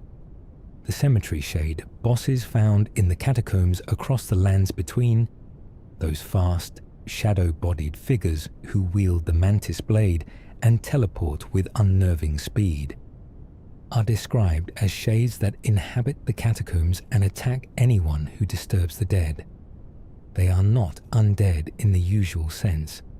They are, based on what we can observe, the living shadows of the catacomb system itself, beings that coalesce from the energy of accumulated death in burial spaces. Where there are enough dead, properly interred, over a long enough time, a cemetery shade forms. It is the catacombs made mobile and hostile. Its attachment to the mantis blade, a curved insect-like weapon, connects it to the natural imagery of predation and decomposition. The mantis that eats the living. The cemetery shade is the predatory aspect of the burial system, the thing that ensures the dead are not removed from where they were placed, expressing that function through a body made of whatever shadow the accumulated dead can cast. The Misbegotten Warriors' Rebellion. At the end of Castle Morn, the Leonine Misbegotten boss fight takes place at the cliff's edge, where the ocean meets the fortress wall. The Leonine Misbegotten is described as the largest and most powerful of the Morn Misbegotten, the one who led the uprising that overran the castle. The revolt of the Misbegotten in Castle Morn is an act of desperation. Creatures deemed impure by the Golden Order, confined to service and suppression within a fortress that was one of the Golden Order's holdings, who one day simply refused. The grafted blade greatsword, the most significant treasure of Castle Morn, was clearly too heavy and unwieldy for the Misbegotten to wield as intended, but it represents the act of taking something that was made with the power and resources the Golden Order monopolized and using it as a focal point of rebellion. The Leonine Misbegotten at the cliff's edge, with the wind and the sea behind it, and the ruins of the castle behind you, is not a monster. It is the last one standing, the troll carriage's hidden cargo. The carriages pulled by trolls on the roads of Limgrave and the capital outskirts contain chests that, when opened, often yield significant treasures, weapons, armor, resources not typically found in the area. This is not arbitrary game design. The carriages represent the last active commerce of a civilization in its final moments. The supply chains that were still running when the shattering occurred, the shipments of weapons and supplies that never reached their destinations because the roads became dangerous and the recipients stopped existing. The trolls still pull the carriages because that is what they were commanded to do, and no one has told them to stop. The cargo is still there because no one has come to unload it. When you kill the troll, stop the carriage, and open the chest, you are completing a delivery that was meant for someone who died before the Tarnished woke up on the shore of Limgrave. The treasure in the chest was for an army that no longer exists. The Dragonkin soldiers' blue lightning. The frozen blue lightning used by the Dragonkin soldiers, called ice lightning, is described in the Dragonkin soldier Ash's item description as what the soldier used when it never knew true sky or true lightning. This is worth sitting with for a moment. True lightning in Elden Ring falls from the sky. It is associated with the ancient dragons, with the primordial power of the world above, Faramazula, storm and time, and the power that predates the Erd Tree. The Dragonkin soldiers were created underground, in the depths of cities that were sunk below the earth by the Greater Will as punishment. They never saw the sky. The lightning they could access was not the real thing. It was what lightning becomes when filtered through stone and cold, and the memory of something never directly experienced. Their ice lightning is a form of longing made into a weapon, a cold imitation of the hot, natural thing they were born too far underground to ever reach. The Knight of Grace's failed devotion, the tree sentinels, Those enormous golden knights on golden horses guarding the roads of Limgrave and the gates of Leyndell are described as champions of the Erd Tree, elite warriors infused with the golden grace. When you encounter the tree sentinel on the first road out of the starting area, it is an unmistakable power statement. This gold-armored figure on a gold-armored horse, enormous and unyielding, represents the absolute authority of the Golden Order. But the tree sentinels are not stationed at every road. They guard specific, significant thresholds. The approach to Stormvale, the outer walls of Leyndell. Their presence at those specific points tells you which passages the Erd Tree deemed most worth defending. When you find a tree sentinel near a site of grace, that is itself near a minor Erd Tree, the spatial logic is clear. The grace points of the Erd Tree are guarded by the Erd Tree's greatest champions. When you find a tree sentinel patrolling an empty road near the ruins of something that no longer exists, you are watching devotion outlast its context. The jellyfish's counterpart. There is a larger variant of the jellyfish found in specific locations, in the air above the Liurnia plains, drifting between ruined towers, that behaves differently from the common floating variety.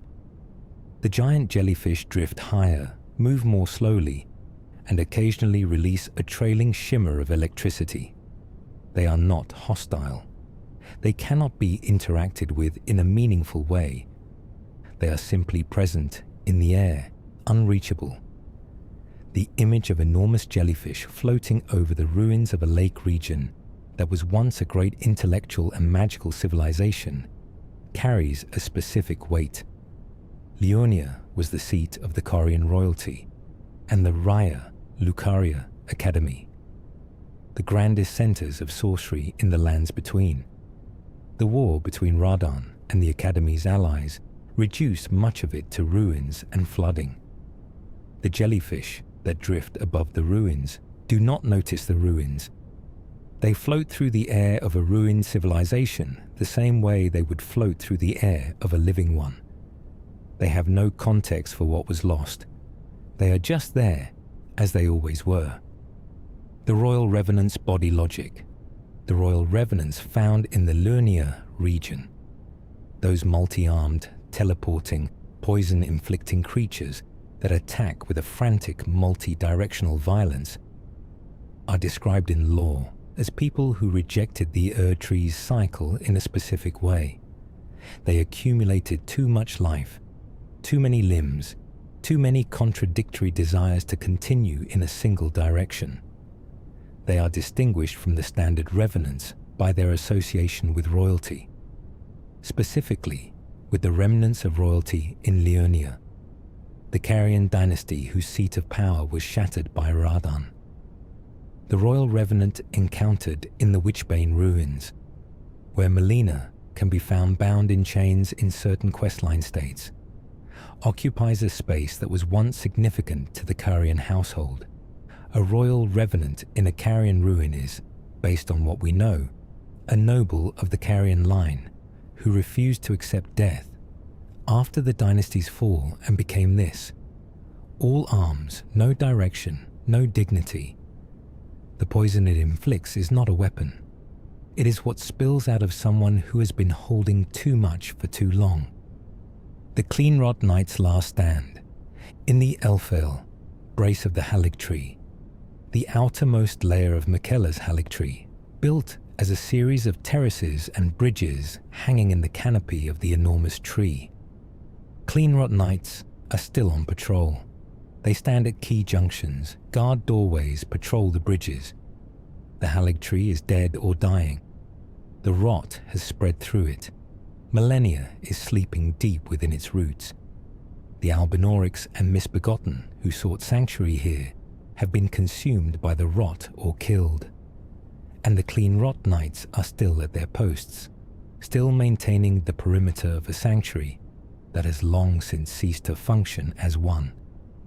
Their patrol routes in Elfale are those of an active garrison. not the mindless wandering of creatures that have lost their purpose, but the deliberate, route-maintaining patrol of soldiers who still believe the perimeter needs guarding. The Halig tree cannot be saved. Millennia cannot be woken. The sanctuary cannot be restored. The clean rot knights on the bridges of Elfel are soldiers at the end of the world, holding the last watch. The banished knights' loyalty. The banished knights, those exiled, battered soldiers found in Castle Sol, the mountain tops of the Giants, and Stormvale Castle, are described in item texts as knights who were cast out of service and sought new masters. They are not inherently evil. They are not corrupted. They are soldiers who were removed from the structures that gave them identity and who now serve whoever fills that role in their lives. In Castle Sol, they served the remnants of whatever the castle's purpose was, guarding the Eclipse Hotel, waiting in the frozen north for something that has clearly not arrived. In Stormvale, they serve Godric's household alongside the less disciplined Godric soldiers. The banished knight armor set notes that the knights were banished, not disgraced in battle, not corrupted, but formally removed from service and sent away. They carry the quality of their training everywhere they go. Disciplined stance, careful guard, real fighting capability. A banished knight is the most competent enemy you could find in the worst context, capable of excellence in service to whoever picked them up after they were discarded. The Fire Monks cult, the Fire Monks found in the mountaintops of the Giants, those large, hooded, ember-wreathed figures guarding the approach to the Forge of the Giants, are described as devotees of the fell god of fire, the same primal fire force that Marika fought and suppressed in the war against the Giants long ago. The Fire Monks represent a surviving religious tradition that the Golden Order believed it had exterminated. The Giants themselves, the ancient enemies of the Erd Tree whose own fire threatened to burn it, were defeated and mostly killed or imprisoned, but their religion did not die entirely. The Fire Monks carry the embers. Their incantations draw on a fire that predates the Erd Tree, and was specifically the weapon Marika's war was fought against. When you encounter Fire Monks at the mountaintops, deep in the territory associated with the Giants' defeat, you are encountering the last congregation of a faith that lost its war. They guard the forge because the forge is where that faith originated. They know what is inside the forge. They guard it because they revere it. The Magma Worm's communion curse. There is something important in the fact that the Magma Worm's weapon, the Scalesard, is described as resembling a dragon's jaw. It is not just visually draconic. The description says it is covered in hard scales, and that the land-bound dragons who wield it were once human heroes, cursed for partaking in communion. The weapon and the creature are both the product of the same transformation, which means the sword did not precede the worm. It changed along with its wielder. When a human hero began their transformation into a magma worm, their weapon changed with them, taking on the scales, the jaw shape, the draconic properties of the being they were becoming. Magma Wormaka, found at the top of the ruin-strewn precipice leading from Liurnia of the lakes to the Altus Plateau, drags this Scalesward with a forelimb, the way a creature not built for hands still tries to use the tool it has always carried. In Makar's second phase, the sword ignites with magma, coating the blade in fire, the transformation not just of the body, but of everything that body ever held. What begins as a human hero's greatsword ends as a weapon that breathes magma. The communion took the person. It took the sword too. The Omen's sacred power. There is a dark irony embedded in what the Omens carry. The horns that mark them as impure, The features that led the Golden Order to build the Omen Killers specifically to hunt and kill Omenkind are described in item texts as repositories of immense power. The Omen Bairn crafting item, describing the death of an Omen child, notes that the power that accumulates in Omen horns is enormous, and that this power can be released as a weapon. The Omen set's descriptions confirm that the horns carry a potency the Golden Order found threatening, not merely cosmetically offensive but genuinely powerful in a way that resisted the Order's taxonomy of acceptable and unacceptable power. The irony is that the Omens were hunted not because they were weak, but because they were strong. Their impurity was not a flaw. It was, by the Golden Order's own standards, a threat. The Omen Killers were not sent to clean up a mess. They were sent to eliminate a rival power source that the Order could not control or incorporate. Morgoth understood this about himself. He guarded the throne of a god who feared what he was. The Godskin's god-slaying purpose. There is a specific moment in every Godskin Apostle encounters that reveals what this faction was built for. Not in its combat style, but in the Godskin peeler it carries. The peeler is described as a unique twin blade with one end featuring a sickle for slicing, and the other a winding spike for boring into flesh. It is not a warrior's weapon. It is a craftsman's tool designed to separate what is inside from what is outside, efficiently and precisely. The Godskin Apostles, led by the Glowmide Queen, were devoted to the power of destined death and wielded god-slaying black flame. Their entire function was to kill gods and then process the bodies, cutting, separating, and wearing what they removed. The robes stitched from patches of divine skin are the product of that process. When Malekith defeated the Glowmide Queen and sealed the rune of death away inside his black blade, the true power of the black flame was lost. But the apostles kept the robes they had already made, kept the peelers they had already used, and kept living in the skin of the gods they had already killed. When you face a Godskin Apostle and its black flame pulls the life from you in long, measured drains, you are feeling a pale echo of what that flame once did to things far more powerful than a tarnished. The Jellyfish Floaters Community. In the Liurnia Lakes, the jellyfish drift in loose clusters, 3 or 4 together, moving through the same part of the lake, occasionally separating and reuniting without obvious communication. This social behavior, loose proximity, not touching but not separating, mirrors certain theories of what the individual spirits inside them experience.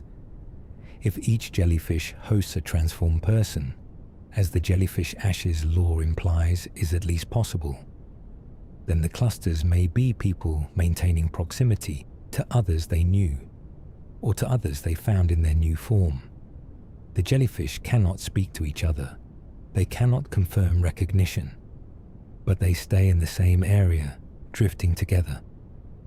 The lake that was once the seat of Carian civilization is now, in part, a slow-floating gathering of the transformed dead, maintaining loose communities in a form that cannot acknowledge what the community means. The ruins below the water, the towers above it, the slow drift of luminous creatures through the ruins of what the lake was.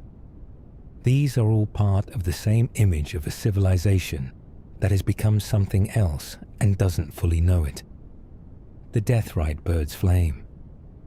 When you fight a Deathrite bird, the fire it exhales and trails behind its wings is a specific kind of fire, described in the Death Ritual Spear item, description as ghost flame, used in the funerary rites of the ancestral faith.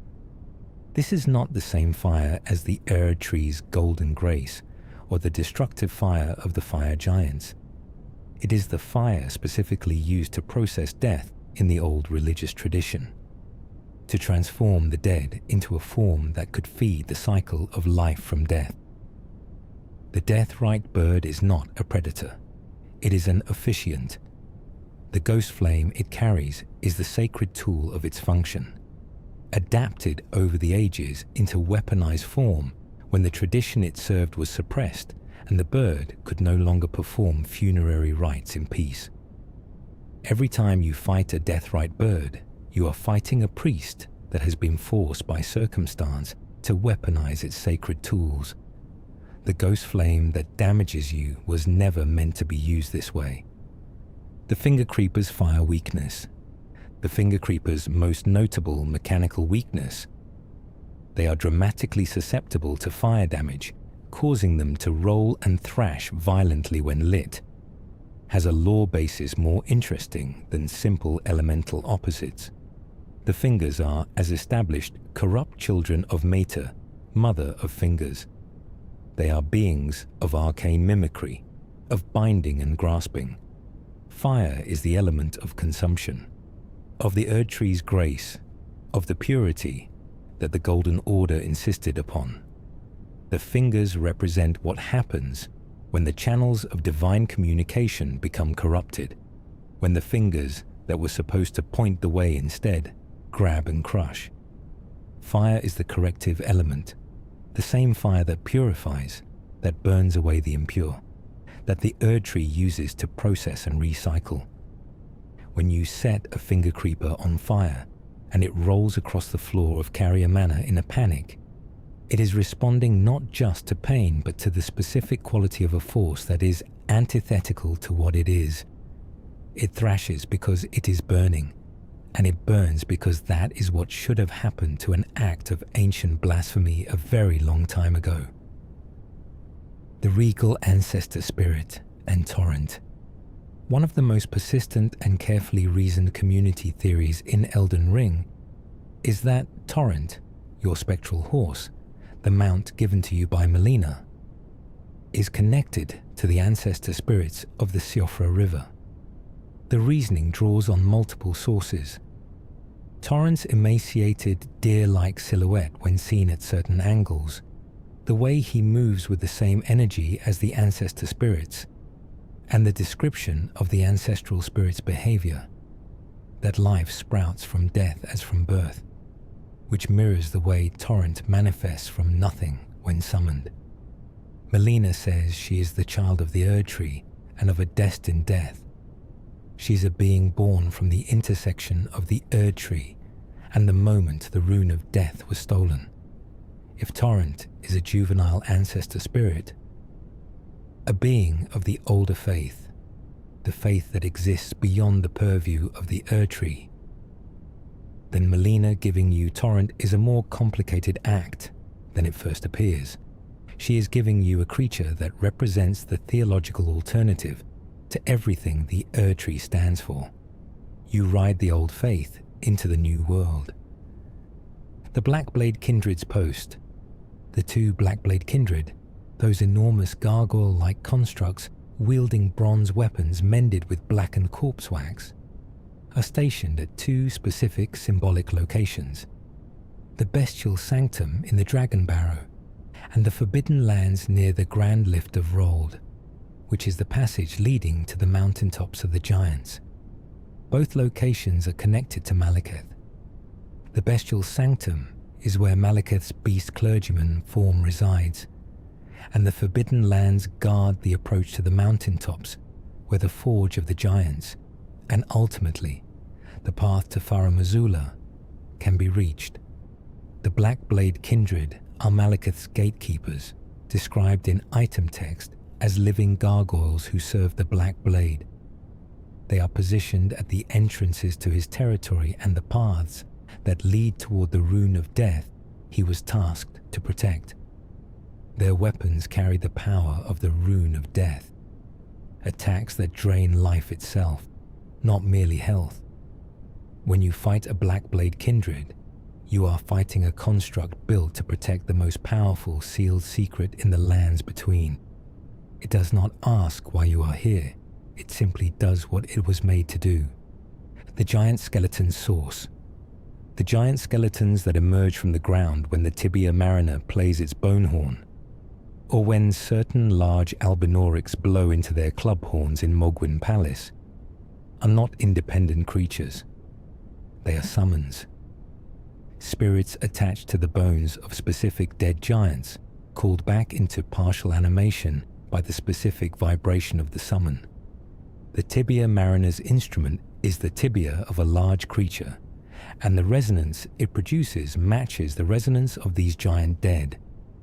In Wyndham Ruins, the tibia mariner summons them from the burial site of what were likely giant warriors who fell in the early campaigns of the Golden Order's expansion. These ruins are on the road between the Lands Between's lower regions and the Altus Plateau, territory that was contested in the wars that built the world. The giant skeletons that rise from Wyndham's ground are the dead of those wars, still responding to a specific call. The tibia mariner is not creating them. It is waking them up. The gargoyle's water, the valiant gargoyle fight at the Siofra River. Aqueduct ends with a specific environmental transition. After the boss fight, the path leads through a waterfall into a coffin, which carries the player to the deep-root depths. The aqueduct itself, the stone channel carrying water from above to below, is the literal infrastructure of the underground world, the mechanism by which the surface world feeds the deep. The gargoyles that guard it are guardians of infrastructure as much as of passage. When the second gargoyle emerges from the waterfall mid-fight, rising from the water that flows through the aqueduct, it is emerging from the thing it guards, not standing beside it, but coming out of it. The water is its origin, its context, and the reason it exists. A guardian born from the thing it protects, emerging from it in the moment of greatest threat. That is the architecture of the valiant gargoyle fight, understood as environmental storytelling rather than as a boss encounter. The glintstone crab's adaptation. The glintstone crabs found in the coastal areas of Liurnia, those enormous, sideways moving crustaceans with glintstone formations growing from their shells, are one of Elden Ring's quieter examples of magic-affected wildlife. Glintstone, the crystallized magical ore found throughout the Liurnia region and central to the Academy's sorcery, has been growing into the crabs over generations of contact. Their shells now sprout glintstone formations the way coral grows on rock, and the crabs have begun using these formations defensively. The glintstone on their backs deflects projectiles, the way a tortoise shell deflects bites.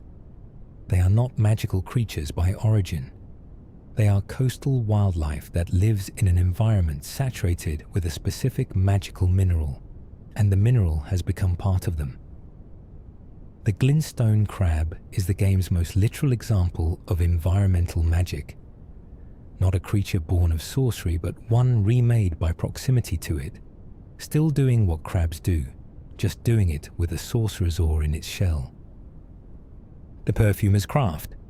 Throughout the legacy dungeons and field encounters of the Altus Plateau, perfumers appear as a recurring enemy type.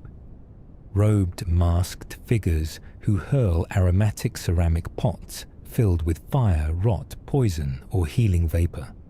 Their craft, perfumery, is described across multiple item descriptions as having been a sacred profession in Leyndell, one centered on the cultivation and distillation of Miranda flower pollen into powerful healing compounds.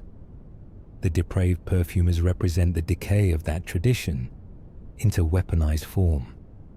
But the non-depraved variant, the Leyndell perfumers still found in the capital's walls and interiors, offers a contrast.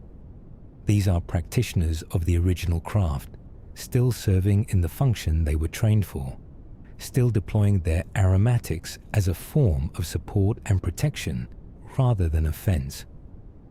Their presence in the intact portions of Leyndell, continuing to practice the tradition of a city that barely continues to exist, is a form of institutional loyalty that mirrors the Erd-tree burial watchdogs and the Knights Cavalry.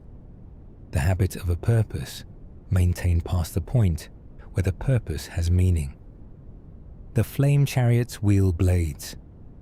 The flame chariots in heroes' graves spin their wheel blades with the momentum of a machine that has been running without maintenance for a very long time. The blade wheels are not perfectly aligned anymore. Some of them wobble slightly, and the fire they produce has an erratic quality compared to what a well-maintained war machine would produce. This detail, observable in the encounter if you slow down enough to look, is a form of in-game chronology. These machines have been active for the entire period since the heroes' graves were built. Since the time of Godfrey's campaigns, thousands of years before the events of the game, they have been running since before the Shattering. They have been running since before the Age of Stars was dreamed of. The damage to their blades, the eccentricity of their fire, is the physical record of that time. Every scratch on a flame chariot's wheel is a year of guarding a tomb whose builders are as long dead as the soldiers they buried. The machine keeps going. The builders do not. The Mausoleum Knight's floating domain, the walking mausoleums, those enormous turtle-like structures that walk slowly across specific regions of the map, are not creatures in the biological sense. They are constructs, mobile architecture, carrying the bodies of fallen demigods and shardless royalty within their carapaces. But the mausoleum soldiers and mausoleum knights who exist on these structures are living warriors, stationed on the surface of a walking building to defend its contents. What is remarkable about their situation is that they live and patrol a domain that is always moving. The mausoleum's patrol route is slow enough that it takes many minutes to complete a circuit, but it is constant. The soldiers stationed on it never reach a destination. They guard a location that has no fixed address. Every night the mausoleum is somewhere different, and the soldiers on it are wherever it has taken them. They are not stationed at a place. They are stationed on a being. The mausoleum is their world, and their world walks. The putrid crystallian's infection. In the Celia crystal tunnel in Caelid, the crystallians are putrid crystallians. Their crystal formations have been infected with scarlet rot. The rot has changed the color of their crystal structure from the clean blue-white of normal crystallians to a discolored brownish green. The rot has also altered their attack patterns. Putrid crystallians spread scarlet rot with their attacks in ways normal crystallians do not. What does it mean for a being of crystalline spirit to be touched by scarlet rot? Crystal grows. Rot also grows. They are, in their deepest natures, processes of accretion. One mineral, one biological. The putrid crystallian represents what happens when a non-biological being of pure mineral spirit is exposed to a biological corruption. The corruption incorporates itself into the mineral process, using the crystal's natural tendency to grow and solidify as a mechanism for spreading rot. The crystal grows. The rot grows with it. The spirit inside adjusts to both. The Crucible Night Siluria's depth. Crucible Night Siluria, found in the deep-root depths, guarding the approach to Fia's domain, is one of the most storied individual Crucible Knights in the game. Item descriptions for the Siluria set note that Siluria was one of the most ancient of the Crucible Knights, present from the very earliest days of Godfrey's campaigns. Her Siluria's tree weapon is described as a great weapon that manifested the aspects of life. She is positioned in the deepest underground, in the deep-root depths, where the roots of the Erd-tree reach down and where Fia is performing her ritual to give the dead their proper death. This placement is significant. Siluria belongs to a theology of life in its most primordial form, and she is guarding the passage to the place where the alternative theology, death as rest as dignity, is being practiced. The Crucible and Fear's mission are not necessarily opposed, but Siluria guards the boundary between them with the same absolute devotion she once gave to Godfrey. She does not ask whether the new context makes sense. She guards. The volcanic stone imps. The imps found in Volcano Manor are differentiated from Catacombs imps by their reddish-orange tint, a coloration that reflects their environment of lava and heat. Their behavior is identical to Catacomb imps: ambush tactics, ceiling and wall hiding, bleed-inflicting attacks. But their environment tells a different story about how imps function as a species. The Catacombs imps were placed by the Golden Order as guards of sacred burial systems. The Volcano Manor imps are in a location associated with Rykard's blasphemous project and the congregation of assassins and sinners who gathered at his invitation. Two completely different ideological spaces, both containing the same species performing the same function. This suggests that imps are not culturally specific guardians. They are opportunistic colonizers of enclosed architectural spaces, adapting their guarding behavior to whatever power structure controls the space they inhabit. In the Catacombs, they serve the Erd Tree. In Volcano Manor, they serve Rykard. They do not choose their masters. They choose the walls. The Godric soldiers' patchwork army.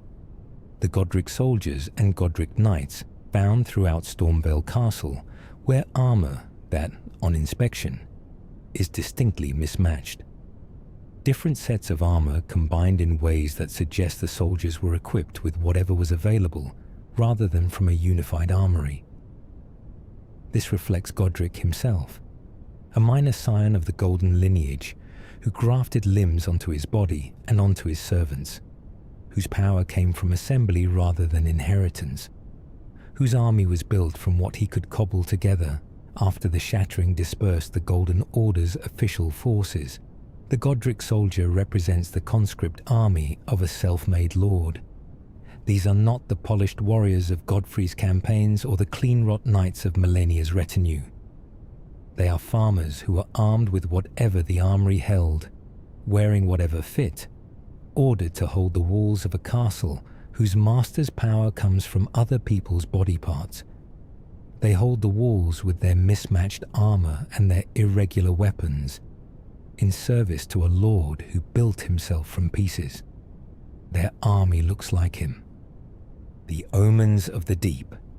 In the subterranean shunning grounds beneath Leyndell, the city's buried foundation, full of water and rot and bones. The omens you encounter are not the armored, dangerous variants found on the surface. They are the foundational population. The omens who were born in the capital, condemned as impure and sealed below. They have lived their entire lives in the underground, in the dark, in the wet. Some wield crude weapons. Some have grown enormous from the absence of the Erd Tree's constraining grace. They are not creatures. They are citizens of Leyndell's underground. The people who were put there so that the city above could pretend they did not exist. When Mog and Morgoth were imprisoned in these depths, they joined a community of people like themselves. Morgoth eventually found a way out and spent his life defending the city that had imprisoned him. The other omens below stayed where they were put. The ones you encounter are not invaders, they are residents. The dungeon was always their home. The Deathroot spreading network. The Deathroot scattered across the lands between. Found in the catacombs you clear, held by the Tibia mariners and Deathrite birds associated with death and burial. Forms a physical network of the death that has leaked back into the world since the Night of Black Knives. Each Deathroot represents a location where destined death has taken hold and is actively spreading. The creatures associated with Deathroot, The Deathrite birds, the Tibia mariners, the Ghost Flame wielders, all orbit these nodes of escaped death. When you bring a death root to Gurranq and he devours it, the death energy is removed from the world in that specific node. The network contracts slightly, but Gurranq's eating is not a cure. It is a maintenance function, slowing a spread that began when the rune of death was stolen and used on Godwyn. The death root associated creatures you kill are not randomly placed. They are the living ecosystem of a wound in the world, and the wound has been open long enough to develop its own biology. The rune bear and the grace it absorb. The theory of how rune bears came to carry golden grace, that they were simply in the right place when grace was dispersed without a proper recipient, connect to a broader observation about the post-shattering world. After the Elden Ring shattered and the Golden Order collapsed, grace became unregulated.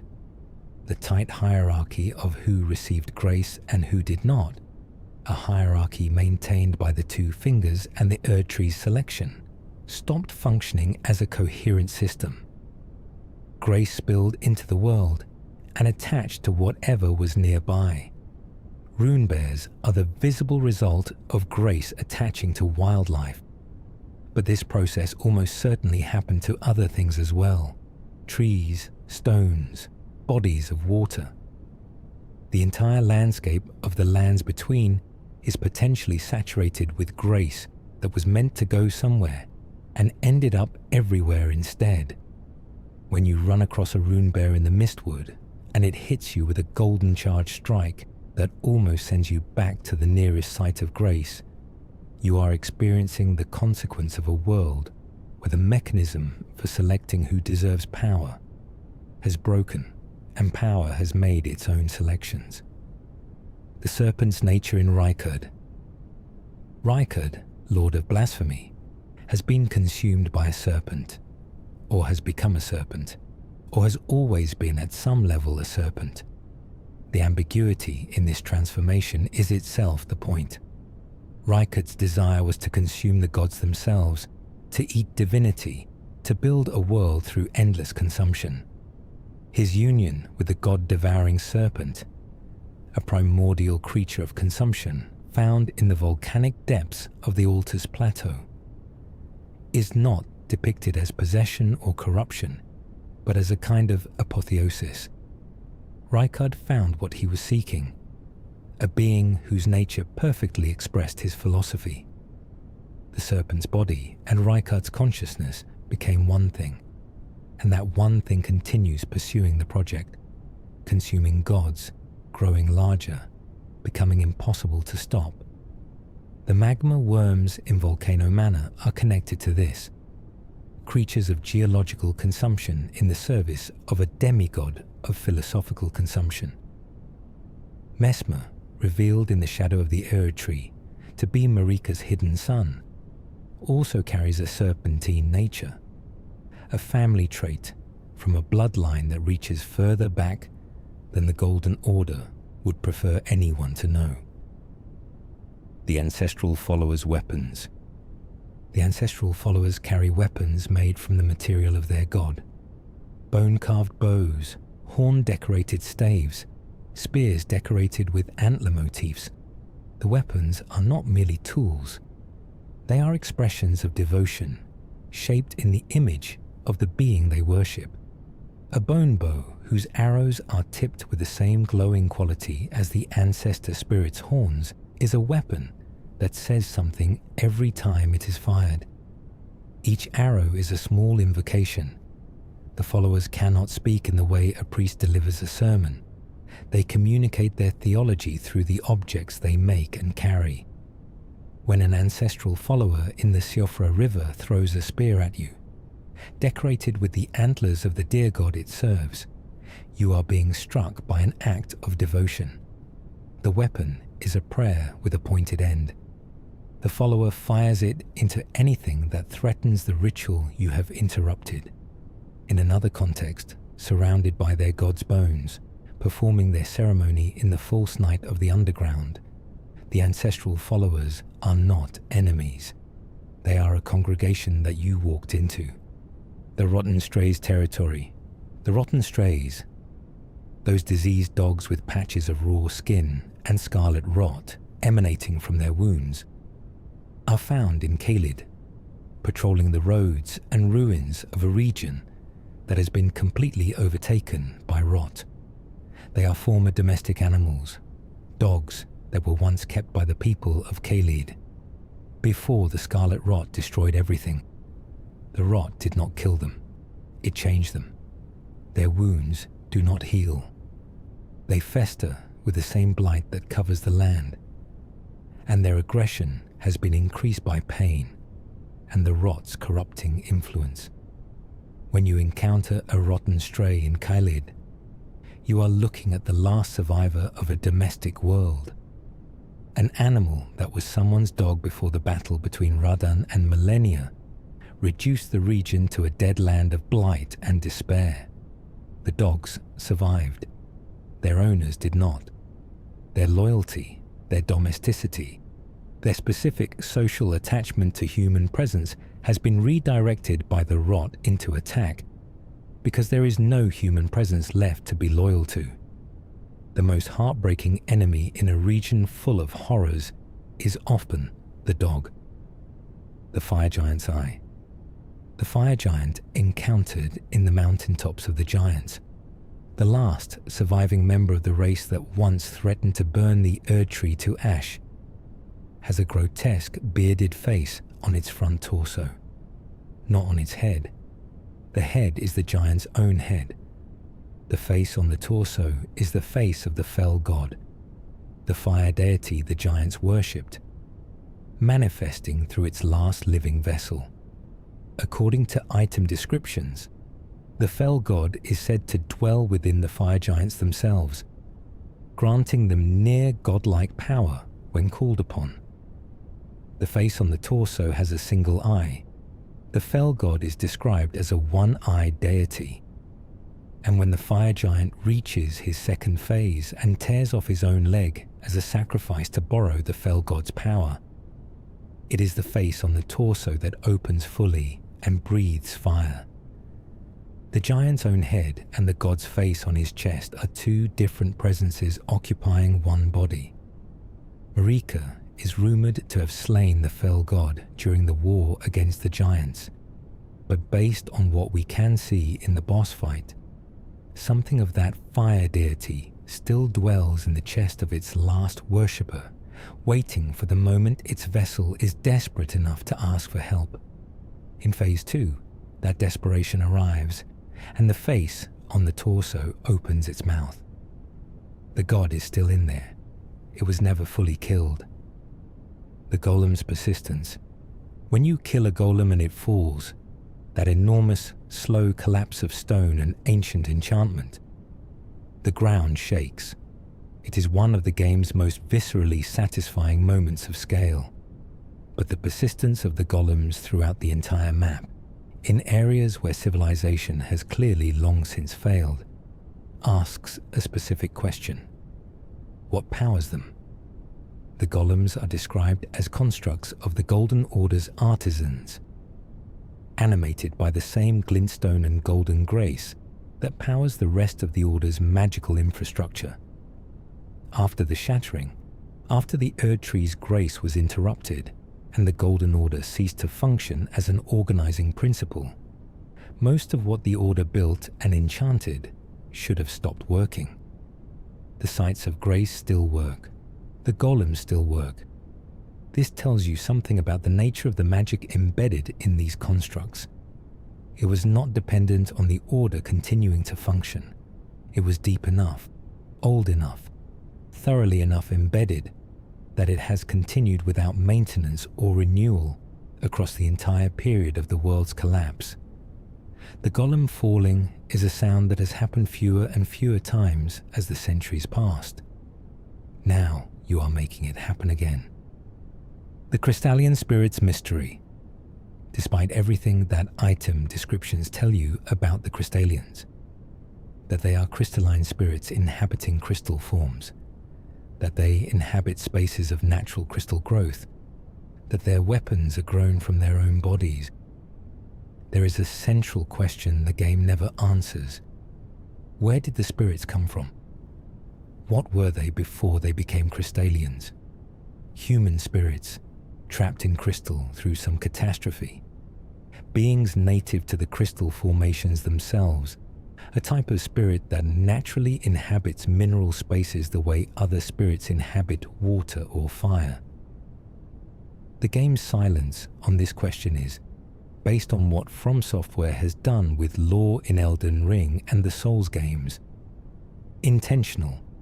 The mystery of the Crystallians' origin is part of what they are. Beings defined by their current state rather than their past, whose crystal form has so thoroughly replaced whatever they were before that the question may no longer have an answer. They grew into what they are. Whatever they were before the crystal came is inside the crystal now, and the crystal has been growing for a very long time. The Rotten Stray's connection to Caelid's past. Caelid was not always a rot-blighted wasteland. Before millennia's bloom, the region was one of the lands between's inhabited territories, with roads, ruins, now visible as former settlements, a functional ecology. The flying dragon Grell who patrols Caelid's skies was part of that ecology. The dogs who are now Rotten Strays were part of that ecology. Item descriptions for the Caelid region's crafting materials reference a time when the land supported life, when the scarlet rot was not the defining feature of everything you could see. The transformation was sudden, in geological terms. The battle between Millennia and Radan unleashed the rot in a single catastrophic event rather than a gradual spread. Everything alive in Caelid at that moment was either killed instantly or adapted to the rot. The Rotten Strays adapted. The dogs of a living civilization became the dogs of a dead one, carrying the rot that killed their world in their open wounds, still patrolling the ruins of what they knew. The furnace golem's corpse contents. The charred corpses inside the furnace golems of the shadow of the Erd Tree raise an uncomfortable question about who those people were. The description says simply that they are corpses locked in desperate, agonizing poses, the bodies of those consumed by Messmer's flame during the purge of the Hornsent. Messmer was sent by Marika to purge the tower-dwelling Hornsent, who did not bear the light of grace. The purge was conducted through fire. The furnace golems that walked across the realm of shadow carrying the fire of that purge also carried its victims. The corpses inside the golems are not incidental to the machine's operation. They are structural. The iron thorns of the golem's body contain the corpses. They are part of the architecture. When you throw a pot into the basket at the top and trigger the golem's immolation attack, the fire that comes out is the same fire that consumed those people, and the people are still in there burning. The furnace golem is a monument to the purge. It carries the evidence of what it did. The grafted scion's cloak. The green cloak worn by every grafted scion covers something that a normal garment was never designed to cover. It is not a generic cloth draped over the form. Observers of the design note that it has been cut with unusual seams at angles that accommodate the protruding limbs and the multiple torsos beneath it. Based on the visual design and the community's analysis, the cloaks appear to have been specifically tailored for these bodies, not something an off-the-shelf garment could achieve, but the product of someone who measured and cut fabric around a grafted form. This means there was, for every grafted scion, likely a moment when another person, a tailor, a servant, someone in the household, looked at the grafted body and worked to dress it. The cloak's existence implies a social infrastructure around grafting, not a lone individual's secret transformation, but something done with enough normality in the household of the golden lineage that appropriate clothing was made. The ornamental straight-sword description confirms the underlying story. After falling from grace, the dregs of the golden lineage sought power and purpose in the past.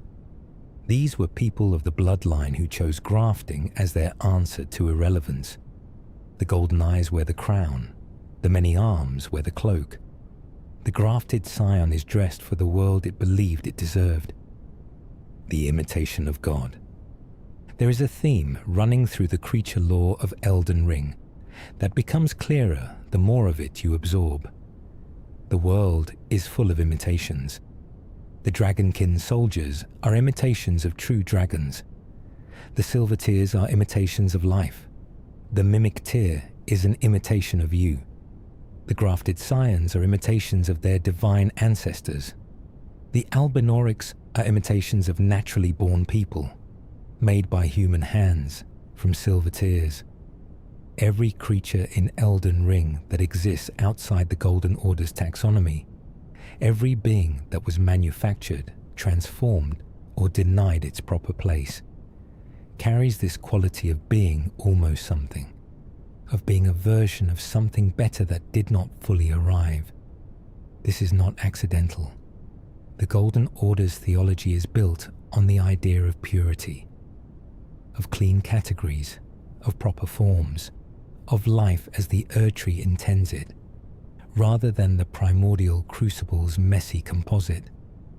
Every imitation creature is a judgment about what happens when life is sorted, ranked, and deemed insufficient. The imitations exist because the system that declared them insufficient made them insufficient. They become the most honest mirror the world of Elden Ring has to offer. A reflection of what it looks like to be told repeatedly that you are not quite right, and to keep existing anyway. The Sleeping Dragon's Last Guardians. When you approach Elder Dragon Grail in Caelid, that vast, motionless form lying in the blight, faintly luminescent, her 5 children circle her. They do not leave her. They have been circling her for as long as she has lain there, protecting a body that can no longer protect itself, warding off threats from a parent who cannot respond to the danger. Dragon lore in Elden Ring describes the ancient dragons as beings of immense age who carry the accumulated experience of the world in their hearts. The dragon hearts that can be offered at the altar of dragon communion for access to their ancient power. Grail is described as an elder of the ancient dragons, one who fought in the wars that predated the Erdtree's dominance. Her 5 children who circle her are not described individually. They have no names. They are simply there, performing an act that has no audience and no benefit to anyone except the sleeping parent they refuse to leave. The most moving encounter in Caelid is not a fight. It is the moment you realize the 5 dragons circling Grail are not a patrol route. They are a vigil,